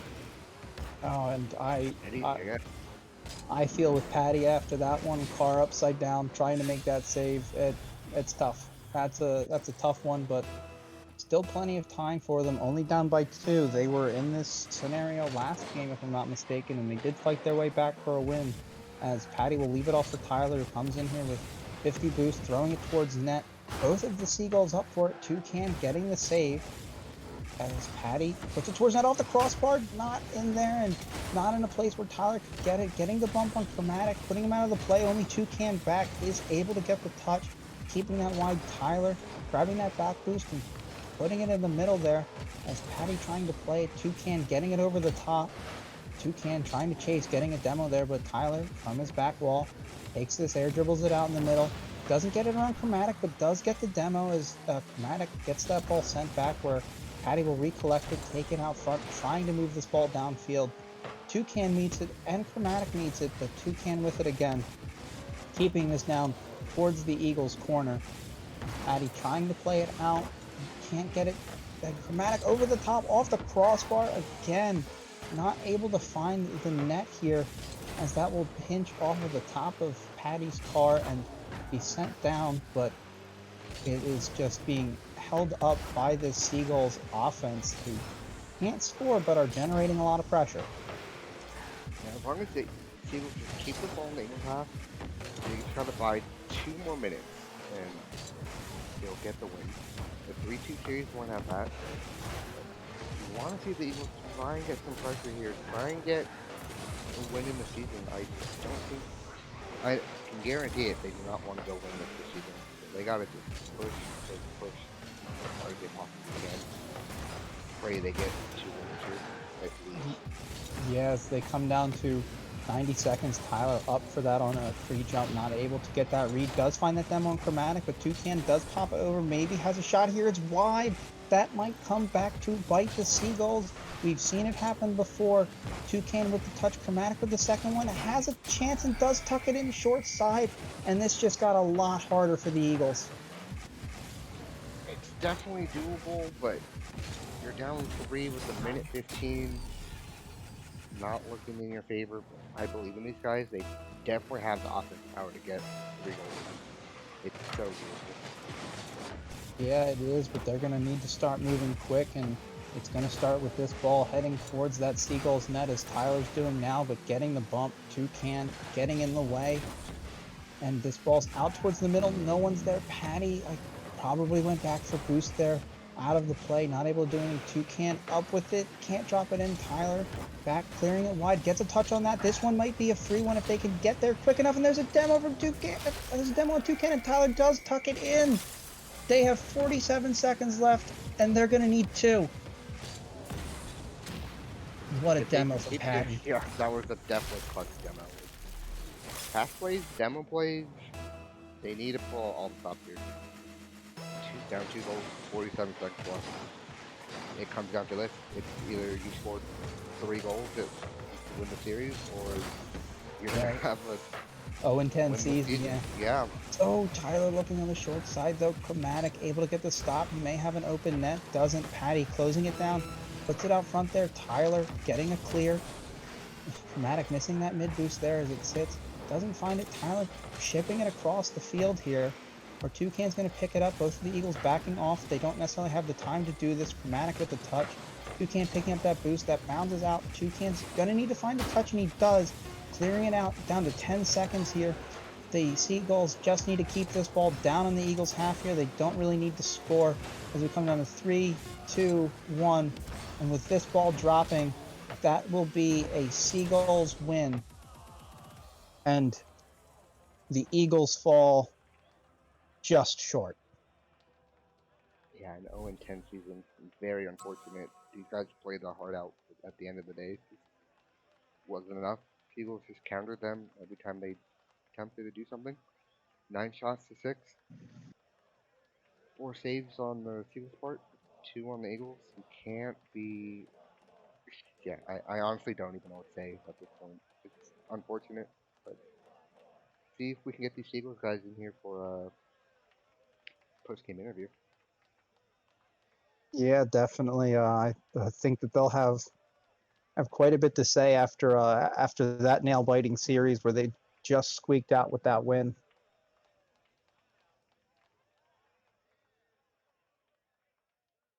Yeah, but to run back on this series, the Seagulls taking it 3-2.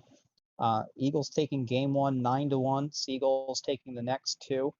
They took game 2 2-1, and then took game 3 5-4 in overtime. Eagles came back and took game 4 4-2. For the Seagulls, were able to clinch it out with a 3-1 victory in game 5. looks like we guys got them in here. So let me go drag these guys into this VC Yep. real quick. There's one. There's two. Hey, gentlemen, how you doing? Congratulations on your win. Thank you. We're doing great. It was a little close there. Got us a little sweat looking up there. Yeah, certainly. That a lot. I have to say, was that what you expected out of them, or did they play you a lot closer than you think that than you thought they would? What do you think? Yeah, good I'll team, be though. honest. Yeah, I'll be honest. Like, I mean, we were pretty confident we were gonna win it, like whatever the fashion was. But they definitely played a lot more aggressive than we were really anticipating at first. Kind of monkeying a lot, but I mean, hey, when you have nothing to lose, I guess that's just how it is, I'm gonna be honest. If they were like the star team for like the league, they might have actually got a win because they were very good. Yeah, they just played aggressively, and I got to give them props for that. That's what they needed to do. Yeah, Yeah, what's your guys' mindset after game one getting 9-1, I believe it was? Yeah, 9-1 drubbing. Well, all right. So I'm gonna give you some backstory here, right? So I haven't been on stream this entire season yet until now. So last time I was on stream was last season. So I was like, I was feeling the nerves a little bit from being on stream. I gotta prove myself. You know what I'm saying? But so I think we kind of just needed to get that that crap show of a game out of the way so we could actually focus. Yeah, certainly, because that was a hell of a loss, and they and yeah, it really was. But you guys fought back. Game 3, that overtime winner. Do you feel like that was maybe the turning point in the series where you really feel like that you really had some control over it, that it didn't seem like that the Eagles could take that one from you? I mean, yeah, you can go to Ken. Honestly, after game one, we knew that we were gonna win it just because we saw everything they did. We saw the threats, and in game 2 we won, and in game 3 we won, and we obviously won in game 5. But we kind of knew what we had laid out for us. Yeah, and I pretty much think pretty much everything that was going wrong was we were kind of shooting ourselves in the foot a lot. Like, to be honest, a lot. Just and once we kind of cleaned that up, it was kind of just much smoother. So. I also haven't played with Chrono yet, so Yeah, that's another thing. This is literally our first actual match, but that could be part of it. But I mean, I look, that honestly, you saying that surprised me. You two looked like you played really well together. I mean, I would have thought you guys have played together a bit more than once. well, hey, I like the kind words, but yeah, got traded Such over a- here. That's a nuts flip reset in free play. Oh, Yeah. that's what I'd like to hear. But yeah, so yeah. Squirrel, you got anything else for these guys? Do y'all want to say any words to anybody? Call anyone out? But yeah, no, we got a few. All Oh, go right, for it. so Take your time. Player of the week. Player of the week is up next week, and I don't want you to vote for me because, I mean, after that, I'm not sure I really deserve it. But Tyler, he's a great player. I know you're gonna want to vote for him. But Drax on the Seagulls, great player. You should definitely vote for him 100% because he deserves it. Those are my words. And my words, just I'm just happy to be here. I didn't even have a team in the middle of the season, so hell, I'm just happy to be here. Awesome. All right. So if that's look, that's fine. If that's all you guys have. Also, one more thing. Oh, go ahead, please. Go for it. Screw you, Maki. There. Wow. You'll love to see the shade. You'll love to see the smoke. But with that, those will be our finishing remarks for this evening as we cap off our regular season broadcasts. Our next ones will be playoff action. But with that said, I'm Blade. I've been joined by Squirrel, and you've been watching FDL. I hope everyone has a good evening.